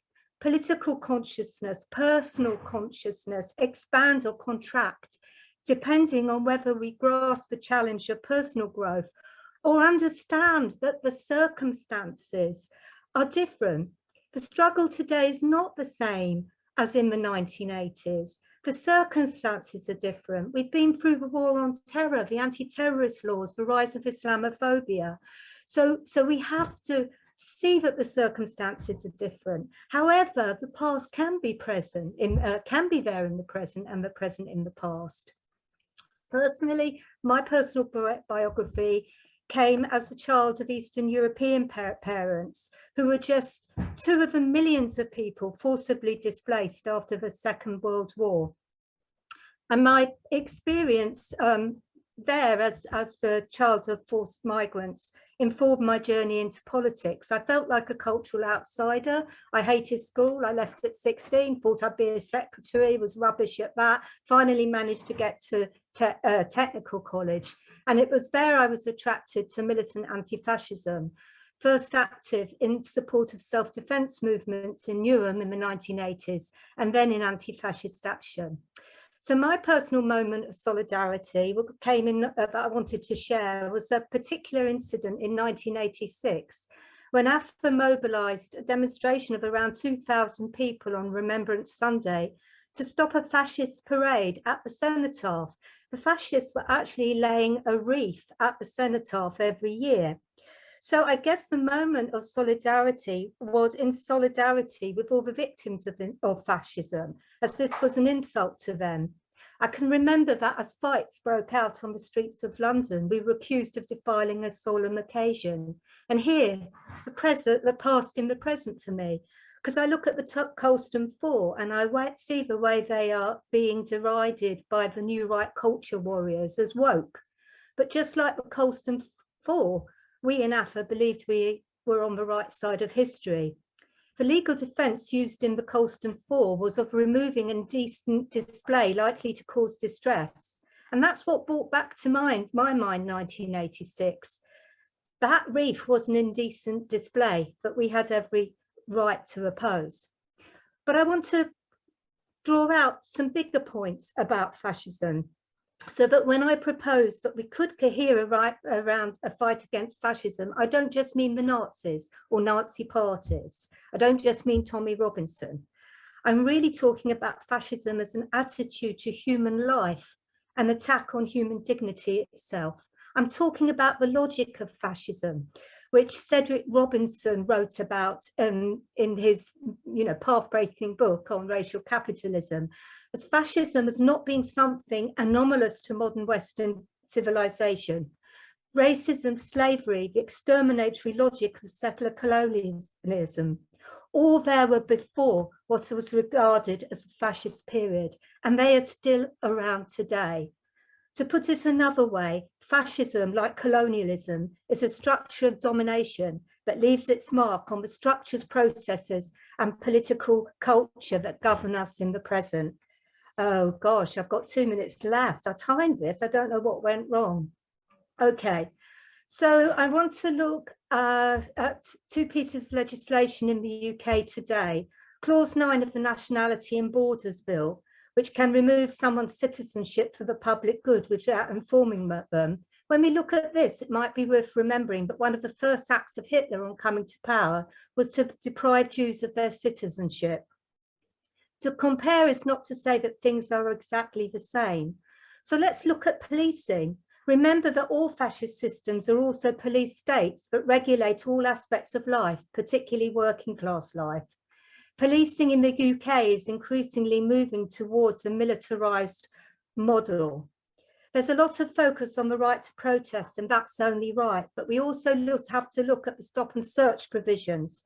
Street life for young Black people is now so regulated that even former Black police chiefs are warning of the mental trauma of constant stop and search.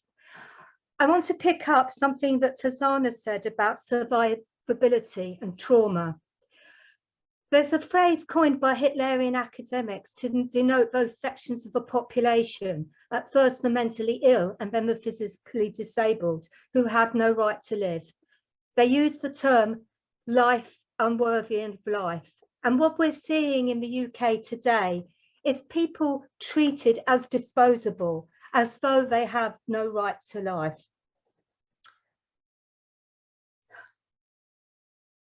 So because I've got to cut what I'm saying very, very short, I'll end up by saying that there is hope here, and it comes from in the form of the Black Lives Matter movement, the movements against climate change, from young people who are translating individual consciousness into action, opening up new possibilities that may provide the groundwork for a more unifying, cohesive political culture that is not fixated on the flaws of our allies, but they're open to the possibility of changing them.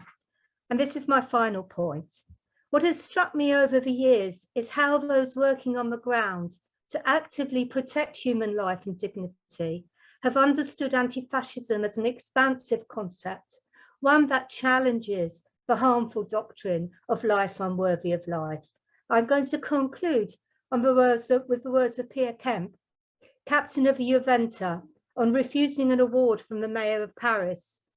Madame Hidalgo, you want to award me a medal for my acts of solidarity in the Mediterranean Sea because our crews work daily to save migrants in difficult conditions. At the same time, your police steal blankets from people, force them to sleep on the street, while you repress demonstrations and criminalise those who defend the rights of immigrants and asylum seekers. I don't see sea rescue as a humanitarian action, but as part of an anti-fascist fight. Thank you. Thank you, Liz. That was lovely. and thank you for keeping to time. We are gonna have to break. So welcome to the second part of the evening, where I will be in conversation with David Austin. David is the author of Dread Poetry and Freedom and Kwesi Johnson, The Unfinished Revolution, and Fear of a Black Nation, Race, Sex, and Security in 60s Montreal. The winner of the 2014 Casa de las Americas Prize, former community organizer and youth worker, currently teaches in humanities, philosophy, and religion at John Abbott College in the McGill Institute for the Study of Canada. David, welcome. Oh, thank you. And also thank you to everybody at the Stuart Hall Foundation, and especially Harriet, who's the person we've mostly been in touch with, for including me in this wonderful event. I want to start really with, I guess, the place that Sado, the first speaker, was talking. She said that solidarity in and as of itself is really not the point. As I said in my introduction, you won't find anyone who says they're against it, but what is it for? What is the point of it, would you say? Well, actually, before I just respond to that question, I just want to say something very quickly that is that you know, I had one experience or one encounter with Stuart Hall, and that was in 2004 when I was in the UK working on a radio documentary about C.L.R. James. And you know, I just wanted to say that, you know, and given that it's Stuart Hall's 90th birthday today, that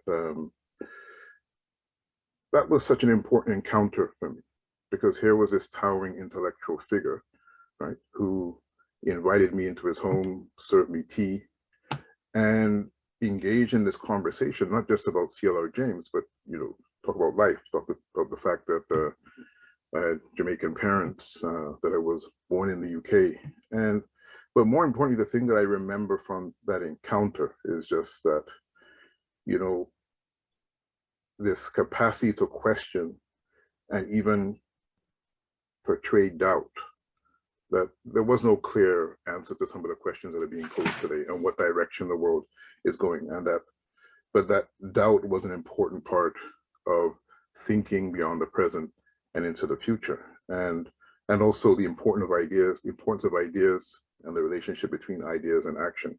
And that's something I very much, you know, it was almost 20 years ago, but something I very much remember and recall and took from that conversation. You know, in terms of the question that you just posed, I realized in listening to many of the folks that presented today that so much of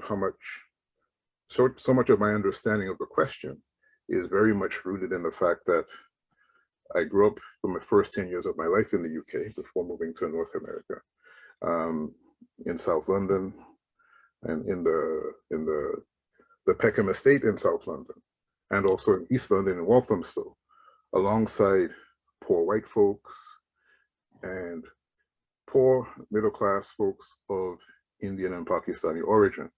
And, you know, I realized how much that's shaped and colored my understanding of human interaction and this whole question of solidarity, which for me, I prefer to kind of think about in terms of common cause, right? Rooted in this idea that the world is in need of tremendous structural change. And, you know, that's not an individual struggle.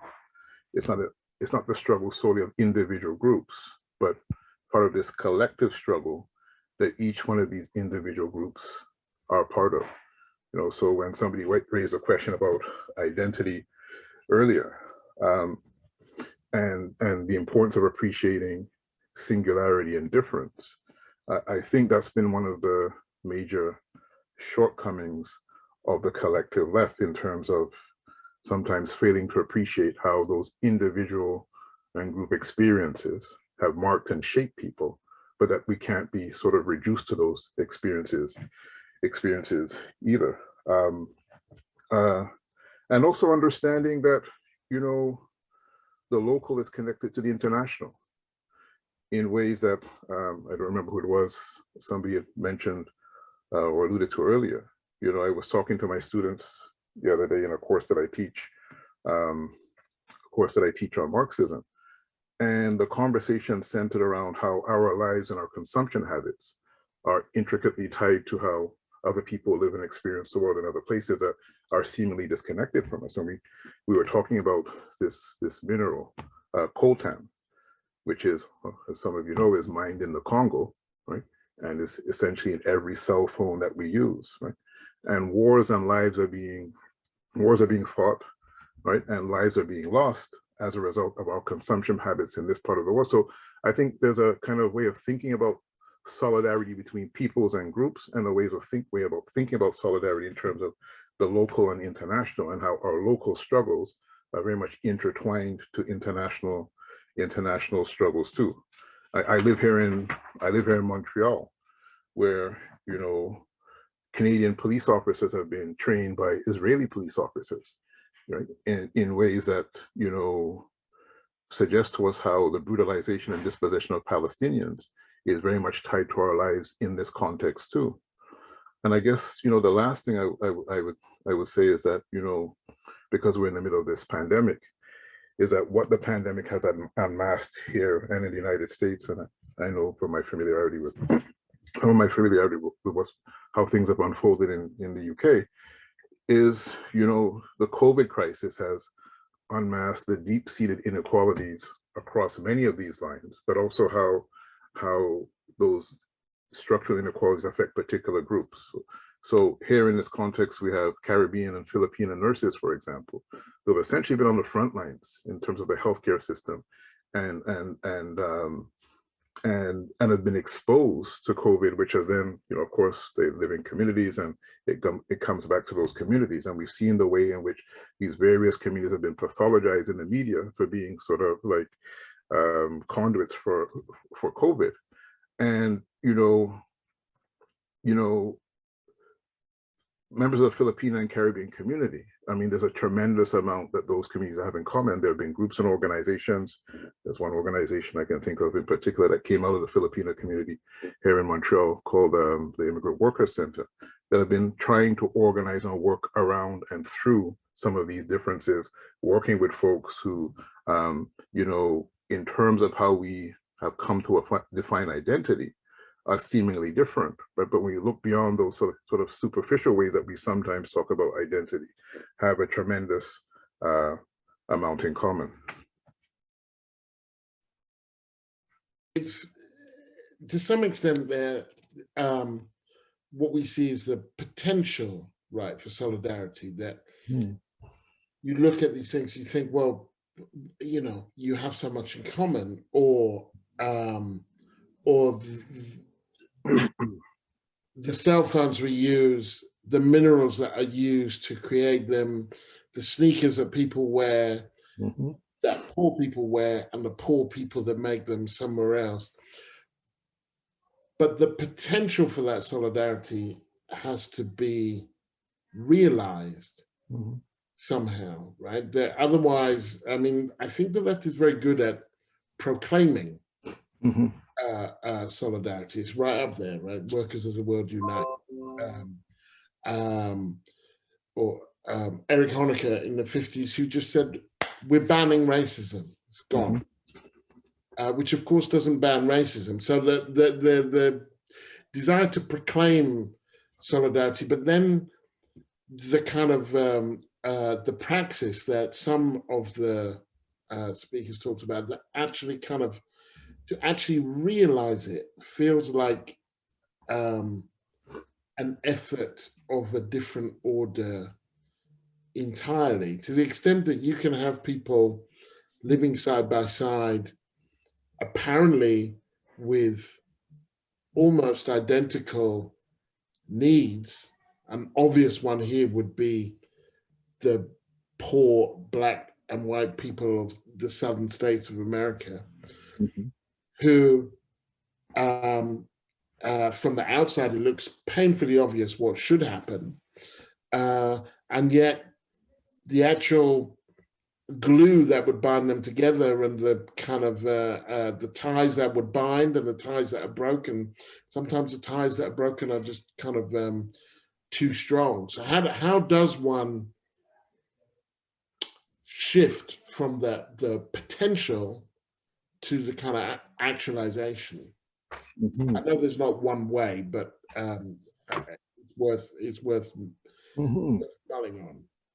Well, you raise a question about the left, and I think, I mean, specifically the white left, and I think one of its failures has been to kind of fully appreciate, and that's a very broad statement. I don't mean the white left in general. It's a kind of generic statement. Obviously, there are many exceptions to what I'm saying, but you know, there's been a failure to appreciate how so-called anti-racist struggles are also working class struggles, are also anti-capitalist struggles. And that's not only true in the contemporary context, but it's also tied to how these struggles have been framed historically. So if we think about the history of slavery and the history of slave rebellion, right? It was not just against slavery and colonization. Those were also, we think about the relationship between enslavement and the accumulation of capital and the emergence of modern capitalism. Those are also struggles against capitalism too. So it kind of, like that kind of appreciation shifts the center from this kind of dated conception of the European working class as a kind of harbinger of change. But then the other thing I would say is that, you know, there's an important theorist here in Canada, indigenous theorist, who teaches at the University of British Columbia, called, his name is Glenn Coulthard. And he's written a book called Redskins, White Mass, which is a brilliant book, which obviously, as you can tell from the title, draws on Frantz Fanon's Black Skin, White Mask, as well as The Wretched of the Earth. And he makes the argument, partly in that book and in an interview he did more recently, that solidarity in the sense of community is something that is forged through struggle. And he makes the point in terms of thinking about the relationship between indigenous struggles in the Canadian context and members of the BLM, and various BLM groups in the Canadian context, and how the question of the relationship between Black folks in this country and settler colonialism, the language that is used to describe folks who came here and settled, colonized, right?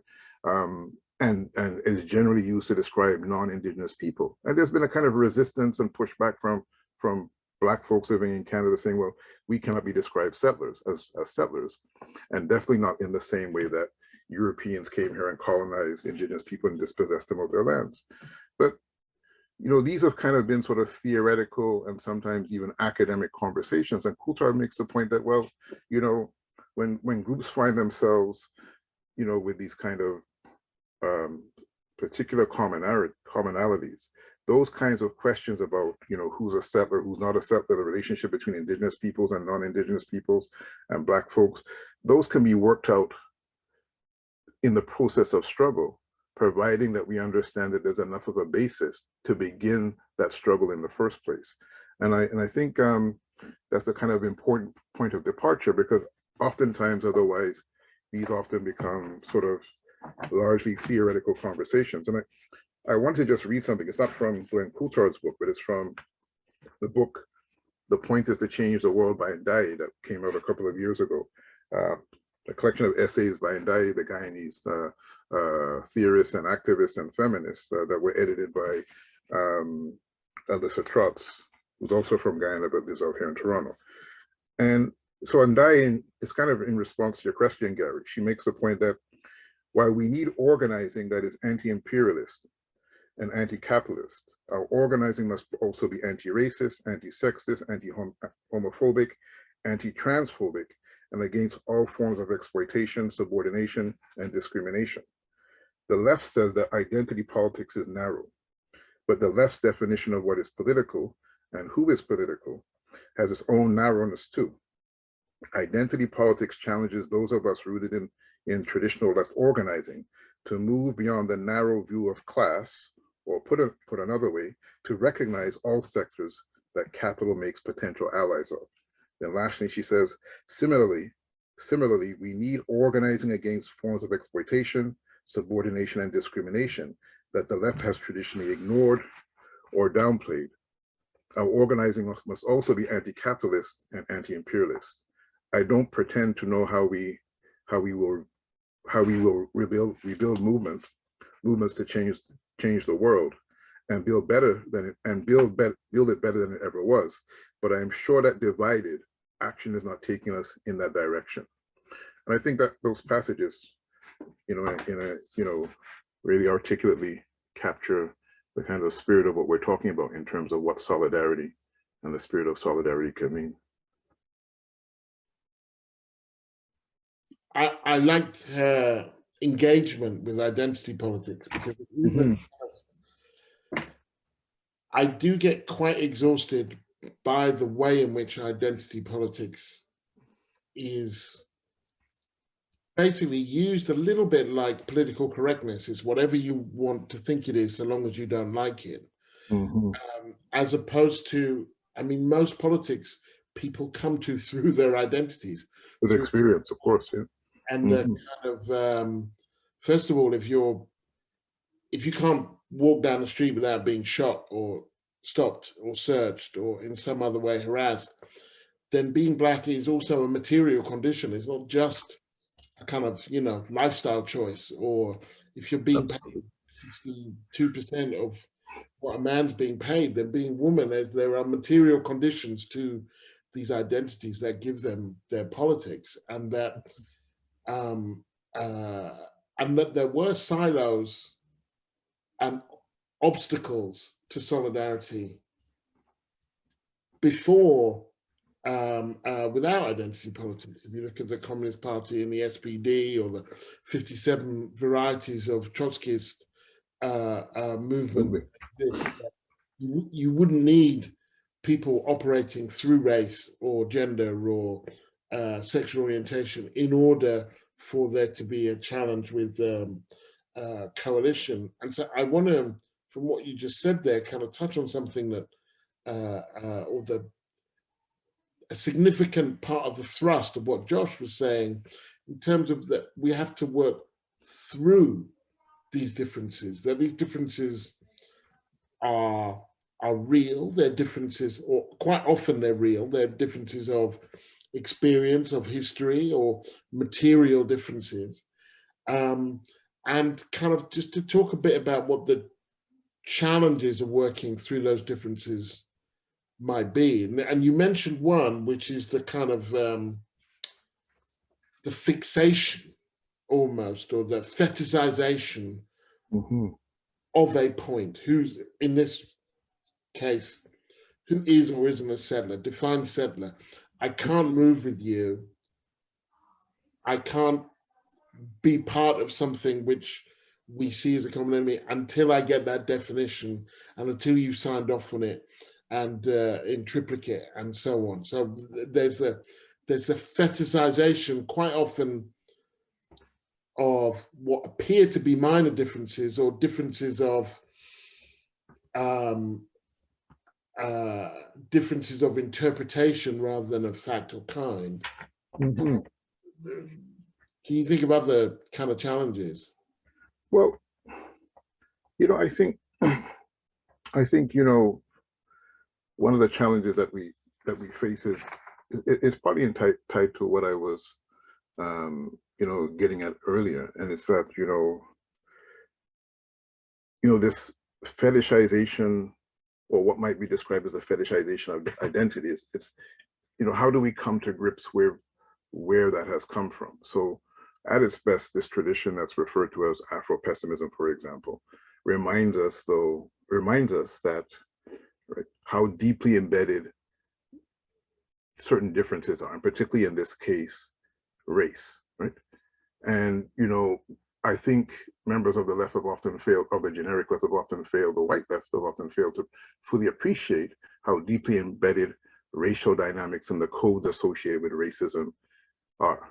On the other hand, if we fetishize them to the point that our struggle becomes this drive to emphasize our identity and emphasize race in and of itself, we often fail to appreciate, well, genuine acts of solidarity as they have existed over time and space, but also how, as you mentioned, organizing through experience, in this case, you know, we're emphasizing basically obviously other forms of solidarity too, has played, you know, organizing through particular experiences has played a fundamentally, sometimes instrumental role in galvanizing people within the wider society. You know, I think about how Race Today, for example, the newspaper is often referred to as this important Black newspaper, when in fact, in many respects, you know, it was at the forefront of raising important political questions that were associated with race, but also were beyond race also. Here in the Canadian context, and you know, I'm a bit of a student of the 1960s and 1970s. You know, when Black folks began to organize in various ways in cities like Montreal and Toronto, and also organize with Indigenous groups, and also organize with members of the Quebecois, the French Quebecois left, if you know a bit about Quebec politics. The fact that that was when Canadian state security and surveillance took note and began to raise questions about these alliances and began to raise questions about these forms of solidarity, because so much of the work that they had done over the years was to prevent those kinds of connections being made, right? So I think, you know, we're in a kind of, you know, interesting moment, which, and it's going to sound a bit strange because I know there was a lot of this debate, you know, during Obama's tenure about this notion of a kind of post-racial society. But I think in many respects, we are living in a post-racial society, not in terms of post-racial in the sense that race doesn't matter anymore. Of course not. And that we don't experience the world through race, through gender, through class, sexuality, etc. But more to the point that, like, what we now realize after 8 years of Obama is that having somebody who is phenotypically Black in a position of power, right, doesn't mean, is not, and that form of representation does not indicate in any form change in and of itself. If we think about it in terms of locally and internationally, in terms of like the neglect of vulnerable and dispossessed communities in the United States, we think about smart bombs, and you know, often fond of saying, like, you know, smart bombs have no color. And if we think about the immigration policies under the Obama government during his tenure, we realize that, you know, we really need to kind of develop a framework, which, I mean, there are frameworks that are already there that allow us to think beyond these kind of racial binaries without, when I say think through racial binaries, think through racial experiences, but beyond racial binaries, right? Because race politics in and of themselves, right, is not conducive to changing the kind of structural forms of inequality that we, you know, that we live with. But while avoiding the pitfalls of pretending that race and racism doesn't exist. First of all, I want to remind the audience that you can put your questions in the Q&A box. We will be moving to Q&A both with myself and David, and with the other panelists momentarily. I just want to end by saying that I'm minded, first of all, and I think Josh mentioned this, the point at which King, I mean, he was always considered dangerous to the American state, but the point at which it became lethal was when he applied his nonviolence to Vietnam and became part of the anti-war coalition. It was at that point that he seriously became reviled and actually feared by the state. And I keep thinking of the potential here, if with the various sexist assaults and misogyny that we've seen from the police, if there had or could be some kind of conversation, almost some engagement between political engagement, between white women and between young Black men, who, because in these moments we see the nature of an institution not even change. It's not like the police were ever particularly nice to women. Police were never misogynistic, but you see a critique that has been, and a kind of politics that has been urgent and present in one community, suddenly kind of exposed in another community. Not that there have been women working on misogyny and the police, of course they have, but not. But it hasn't been the conversation that it is now. And when I see those moments, I kind of a bit of me is hopeful and a bit of me is wistful. You know, I think that it's a shame more of you didn't listen, and that you thought that the thing that was happening just to Black people and wasn't part of an institution that you were, you know, that's in your society. Because if you had heard and understood what was going on differently, there've been reasons for you to be scared for quite a long time. And those moments, like as I said at the beginning, they expose the potential, but I don't see that potential necessarily being realized. I think it could be realized, but I don't see it being realized. Well, it's interesting, I think, because, you know, as somebody who used to be a youth worker and a community organizer, and now, you know, my life is spent, most of my life is spent teaching inside the classroom in terms of work. You know, I don't want to romanticize it, but I you know, I see these shifts, and of course there's been these sort of like epochal events that have unfolded over the last couple of years. Like we're in a COVID pandemic, and you know, the convergence of COVID, you know, people being isolated, and the murder of Breonna Taylor and George Floyd especially, right? It sparked something. And I can say that, I mean, I think it's true that, you know, living in Canada is always interesting because we share a border with the United States, and so much of the media is American, but there's also the Canadian context experience here too. And there was conversation like I've never heard about the dynamics of race, class, sex, sexuality in a very public way, in the kind of public mass media, in ways that I don't think this country and this region has ever experienced. And I've seen how over the last 2 years it has translated inside the classroom, things that I would have had to take more time to emphasize and explain in terms of race, in terms of intersectionality, in terms of the dynamics of power, etc.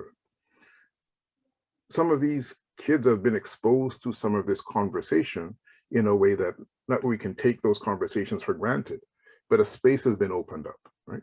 Now, what we do with that space, I think is the question in terms of, you know, what possibilities, and I think the possibilities are tied to, I'm sorry, I've forgotten her name, who was speaking earlier in terms of agency, right?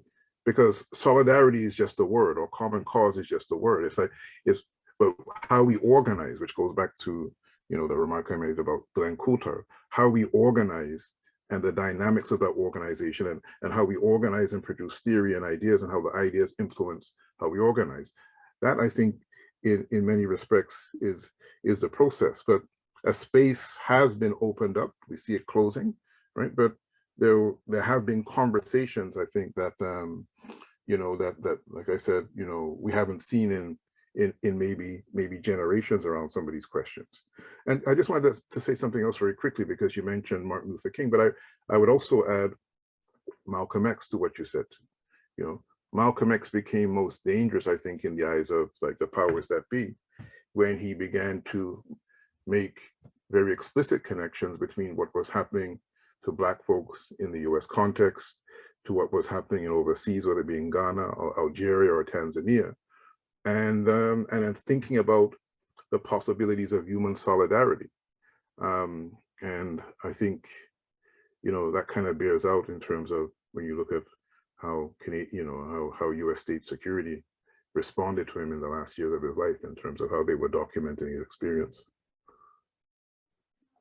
Thank you, David. We are now going to move to questions and answers. If you have a question for a particular speaker, please put it in the Q&A. If it's a general question, then please post it as such. And I would,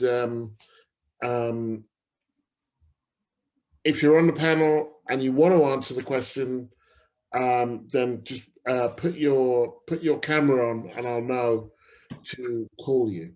The first question from Susanna Rustin asks, isn't part of the difficulty around shared aims or lack of them because there's so much that's wrong with the world and successful campaigns need clear goals?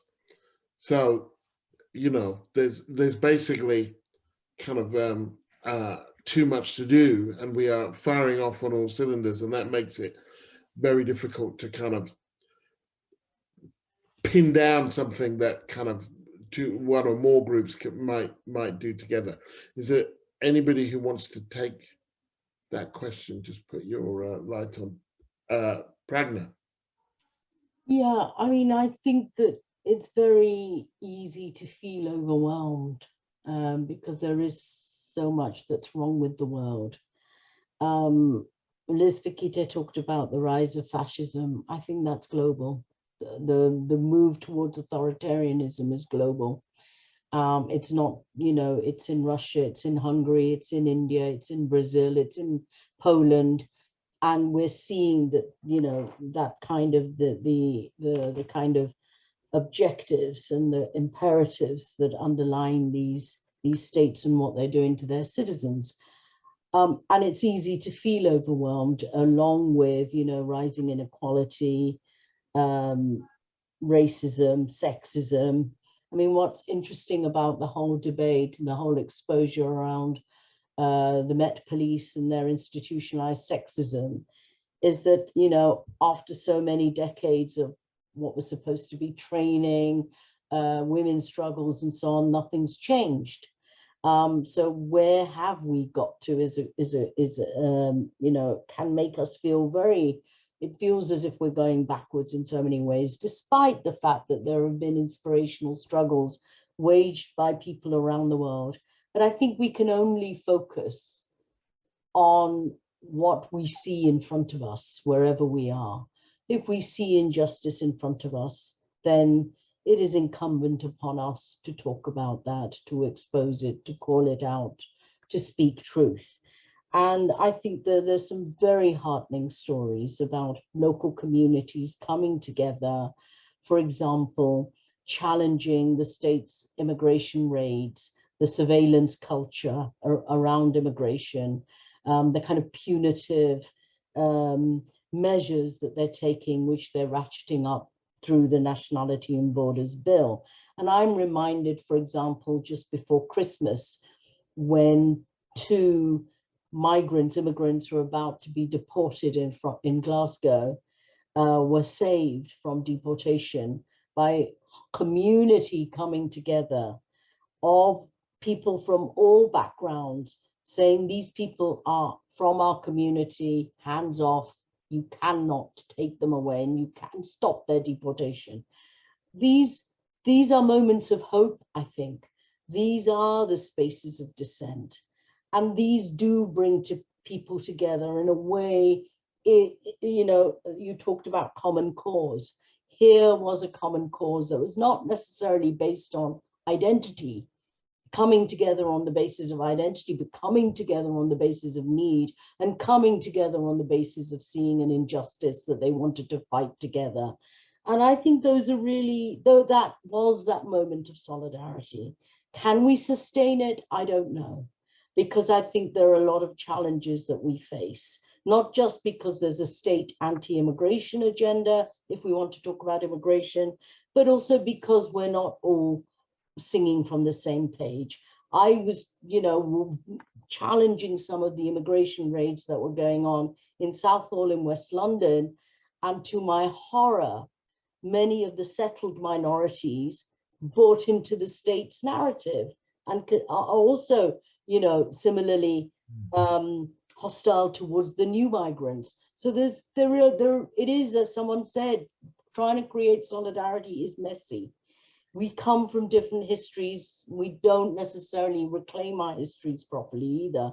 But I think that there is hope in the way in which we can see ordinary people do see injustice and sometimes struggle in the most adverse of circumstances.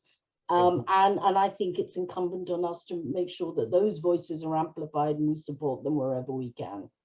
Thank you, Pragna. One question which Raymond may even want to chime in on, but others may too. What role does art and cultural production need or have to play as we follow past to equitable visions of the future?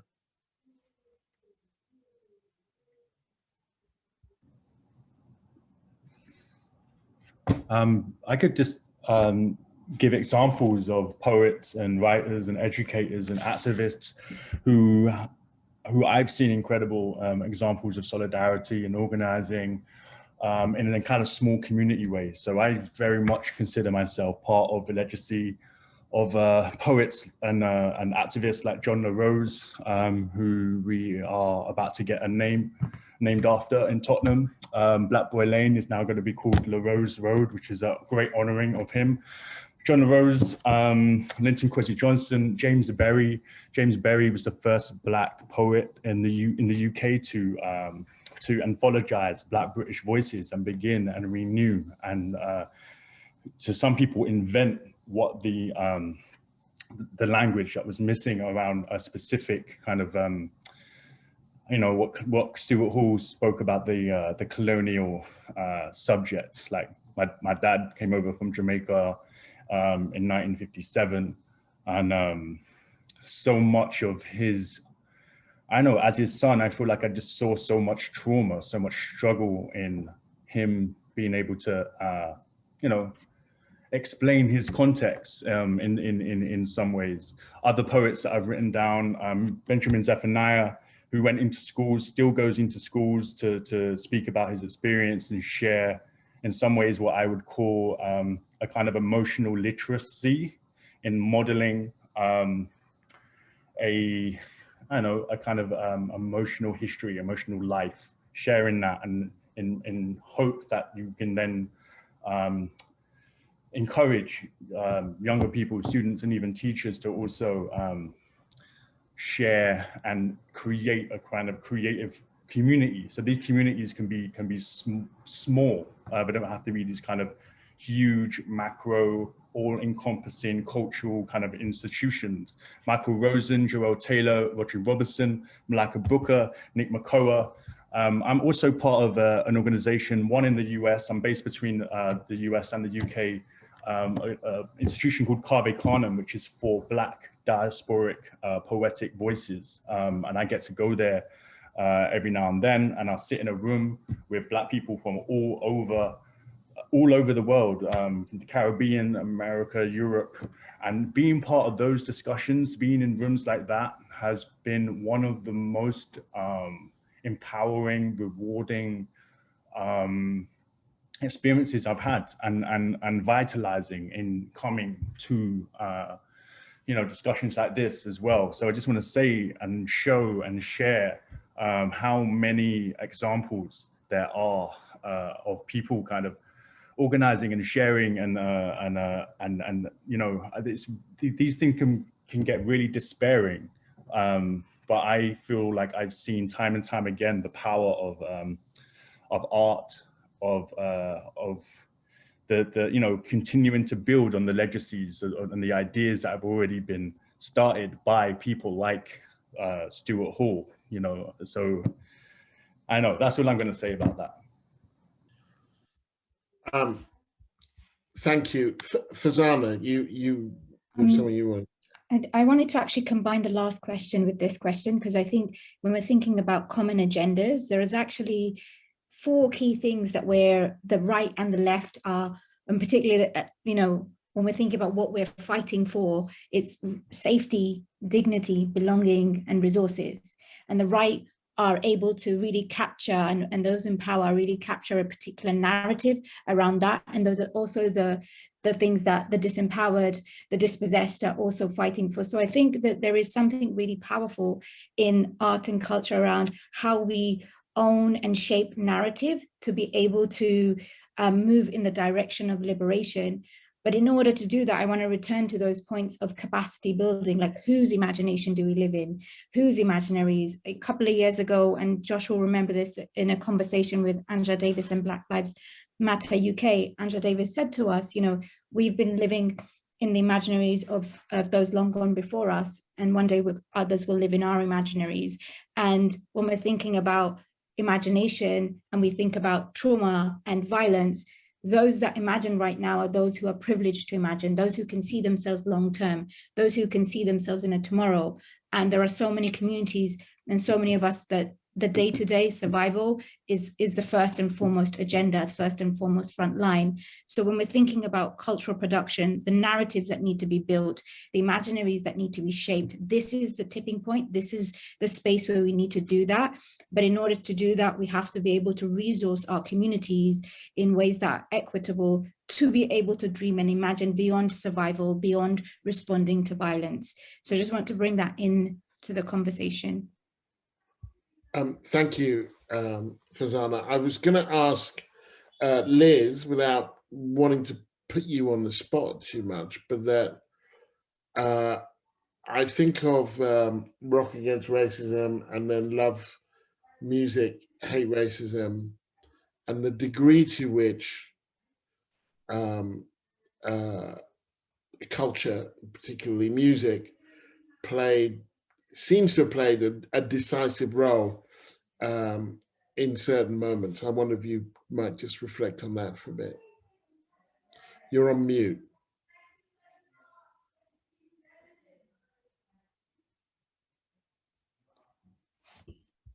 Oh gosh, Gary, you are putting me on spot. That was slightly before my time, Rock Against Racism. Oh, only a few years before my time. And I actually think what's happening today is more organic in a way. I think the sort of anti-Nazi League and Rock Against Racism slightly fell into the trap of the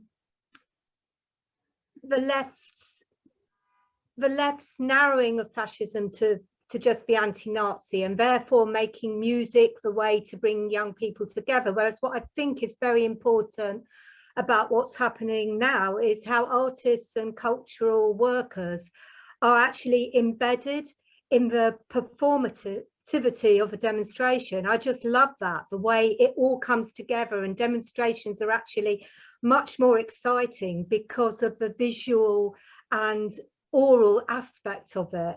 So I think what's happening today is more organic, actually.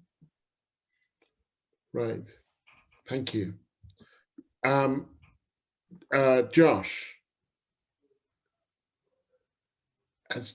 is Josh there? Yes, yeah. Sorry, I didn't realize I was about to be summoned.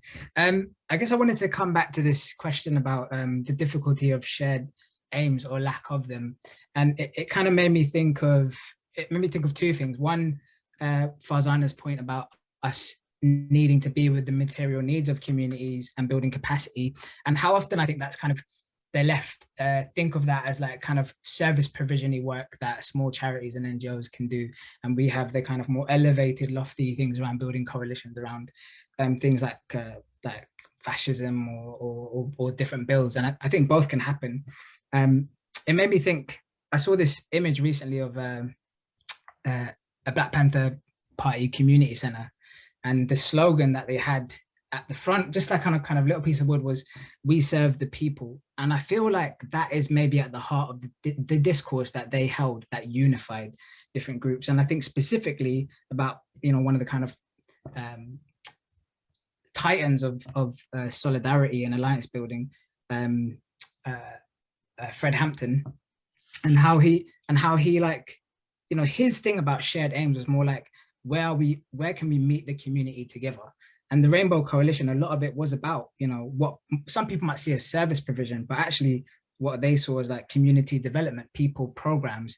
And they weren't just like, you know, we're just going to give shoes and provide ambulances and give food. It was flashpoints of talking about epochal struggles. And I think coming out of COVID, we have so many things to say. Food is about climate change, is about racism, is about social reproduction. Healthcare is about transphobia, is about ableism. All of these areas that we can and should be doing work in our community are flashpoints of talking about wider systems, and are places where we can find unity, unifying for communities, one, but unifying for movements as well. So that was just some of the things that came up around that question. I think we should be thinking about, especially at this moment in time, coming through COVID.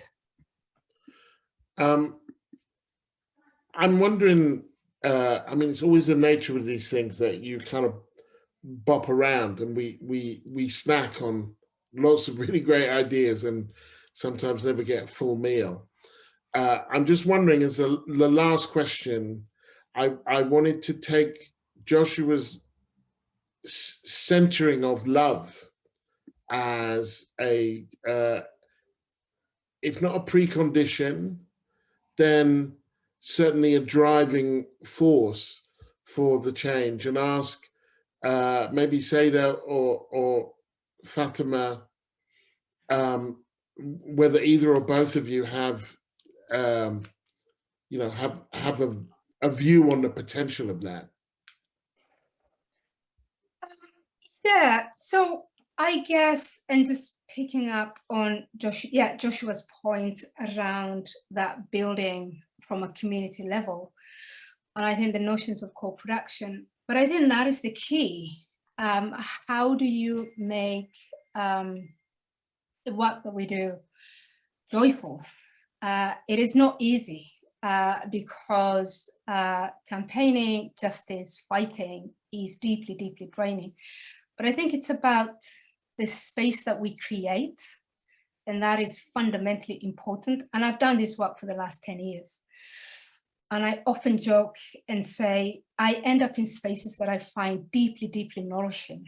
And I want to stay in those spaces. And it gives you that energy to continue. And I think it's constantly building that because sometimes we've been almost conditioned to come from a place of pain permanently. And we have internalized, and I completely agree in relation to trauma and all of those things, but how do we get beyond that and begin to reimagine what is the future that we want, and having that agency and control. And when we start to think about that, I think it moves us away from that permanent space of pain, which is always the case with a lot of our community spaces. So it's a lot of work, but I think it's more around the curation, and we have control over that.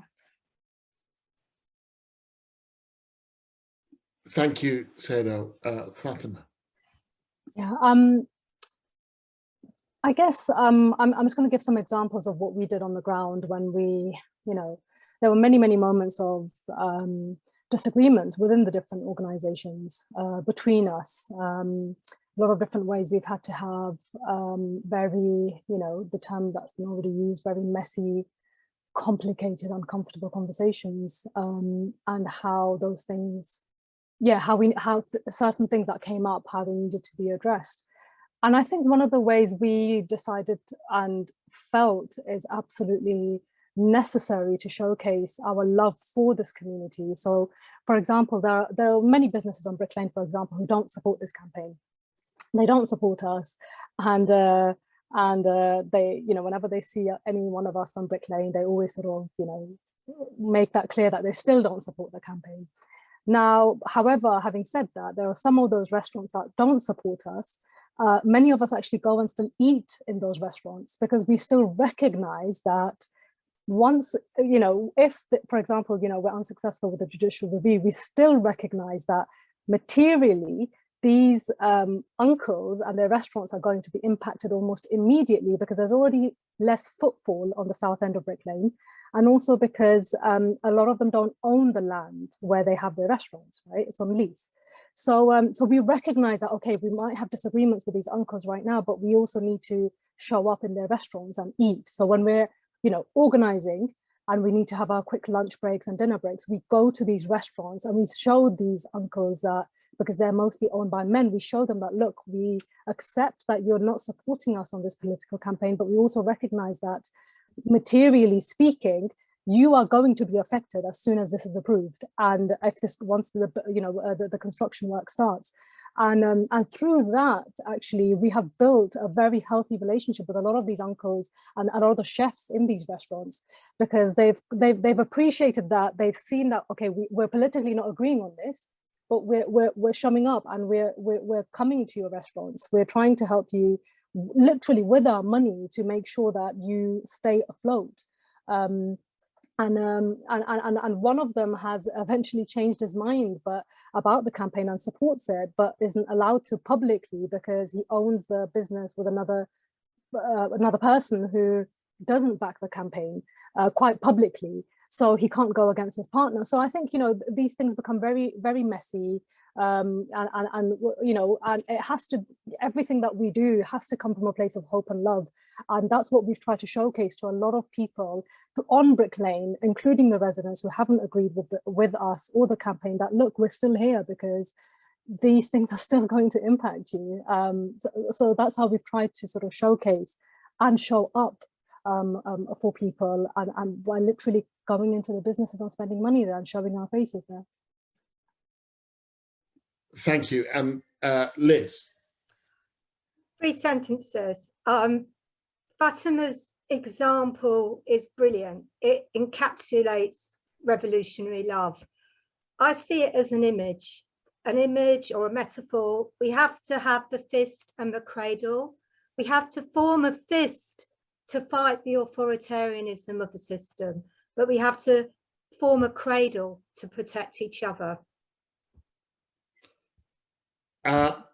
Well, you know what? That is a very beautiful place to end this part of the evening. There is going to be, please don't go yet, because Raymond is going to give us some more poetry. But that notion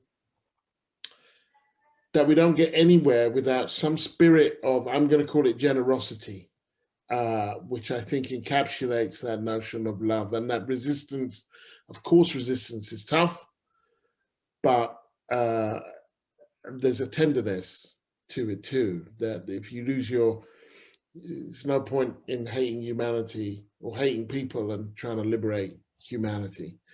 And with that, I am going to hand over to Gilane Tawadros for the closing words, and then on to Raymond for the poetry. Gilane. Thank you so much, Gary.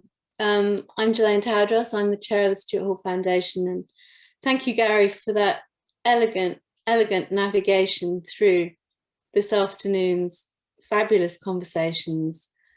To all the speakers, thank you for your generosity and for sharing your thoughts, insights, and experiences with us. We had a few technical difficulties at the beginning, but I think they were just signposting the challenges of coming together across difference. You know, it's sticky, it's gritty, it's messy, but we have to embrace that. And we need to think about, as David has so wonderfully introduced to us, a sort of expanded field of connectedness where we can honor the particularities, acknowledge and incorporate the material conditions, but also look to the possibilities of political engagements that cross those particularities of difference, not to transcend them, but to work with and through them, and not to forget the imaginary.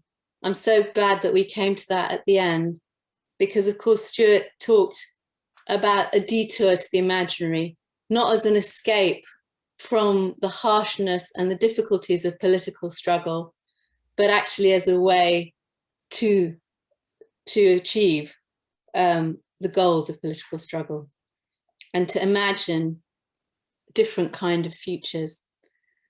So thank you again to our wonderful speakers today, to Jane, who you didn't see but was doing the live captions. Thank you to all of you, hundreds of you who've joined us this evening, for your continued support, your time. We'll be sharing the recording of the event online soon, so please subscribe to the Foundation's YouTube channel, and we'll let you know as soon as the recording's available.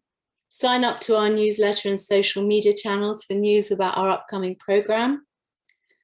And if you've enjoyed this event, we're a very small organization with big ambitions, and we want to keep the majority of our content free to access for as many people as possible. So please consider donating to the Foundation via the website. It's a pleasure to host these events. We welcome you all. If you're existing supporters and participants in the Stuart Hall Foundation or new to us, stay with us, because as Catherine said, this is an ongoing public conversation that must never be finished. So thank you. And now to finish with a wonderful Raymond Antrobus. Over to you, Raymond.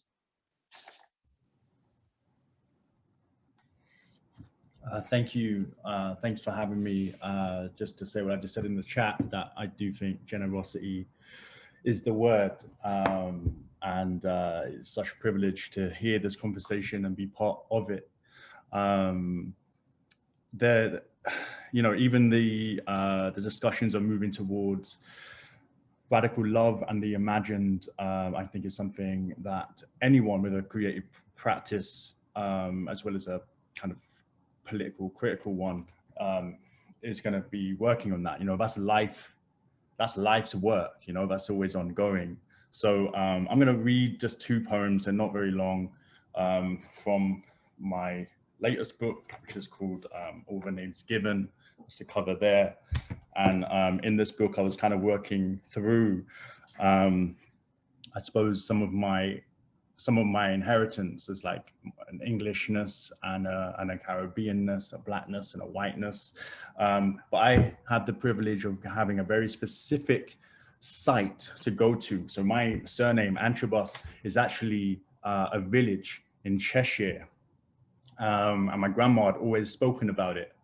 And so I went to Antrobus. You can go there, you can look it up on the map. And the interesting thing about that name and the kind of, I suppose, misplacement that I've always felt, or a kind of dislocation, like again, at airports, because again, I do so much traveling. That name sometimes brings up questions like, where Antrobus, where is that from? Even at the UK border. And when I say it's actually an English name, it means between the woods in Norse. It still kind of provokes this kind of thing where you have to prove who you are. And even my name, which is, again, so anciently English, but it's become foreign to itself. So there's a kind of dislocation there. So I wrote a whole book of poems based on that kind of uncertainty, and this is one of them.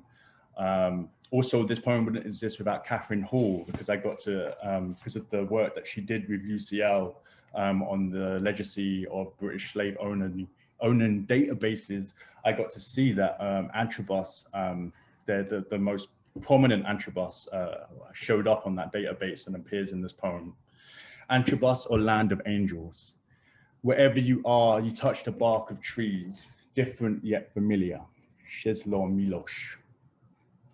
I can be fiendish, I can't be English, say ghosts, some with shaved heads, some with cane rows, muttering themselves into notebooks. The barman's eyes in the Antrobus arms become sharp gates when I claim to be English. My mother born here, my grandfather, the local preacher. Oh, well then, welcome, he says, or land your angels. There are enigmas in my deafness. I stare at the crest of gold lines behind the bar. I scar the cross of Davidic's line behind the bar. Hear my ghosts say fiendish English. The barman calls the whole village and my name does the rounds. My mother drives us to Antrobus Hall. 2 German shepherds surround the car. I climb out, it's raining, the dogs jump, their paws scraping a new coat of earth on my chest. A farmer appears, asks if we're descended from Edmund Antrobus. Sir Edmund Antrobus, 3rd Baronet, slaver, beloved father, overseer, owner of plantations in Jamaica, British Guyana, and St. Kitts. I shake my head, avoid the farmer's eye. My mother and I tread the cemetery of St. Mark's Antrobus and see everyone buried here is of Antrobus. We look up and see hawks in the ash trees and sparrows in the wheat fields and the rain-soaked stones of Antrobus. And after, we walk the slick mirrors of wet roads, the curves of Barber's Lane, between trees. I take a photo of our shadows flung over the red berry bushes like black coats. And so there's that poem ending on this image of the black coats and this side, you know, something that is both welcoming and alienating, I think is something that is a constant feeling, I suppose, no matter where I am. Like I've been living in America, New York, New Orleans, different places for a few years now, and going back and forth, and you know, so seeing for myself, even like the way that my own sense of self shifts. Anyway, the very last poem I'm going to read is very short. It's called The Rebellious. When coming from Hackney and working with a lot in a lot of the schools in Hackney, what happened to Rashan Charles a few years ago prompted protest, and Black Lives Matter UK were part of organizing some of those protests. And I attended the first one, and right afterwards I wrote this poem. So before I read this poem, I just want to say again, thank you so much to the Stuart Hall Foundation, to Catherine Hall, and to everyone who's listening. Every contribution today has been such a light. So thank you. The rebellious. The rebellious hold what they can in front of a supermarket, or police stations, or voting booths. I am kind to the man sitting next to me in C.L.R. James Library, even if his breathing disturbs me. Can we graciously disagree? I am tired of people not knowing the volume of their power. Who doesn't deserve some silence at night? Thank you.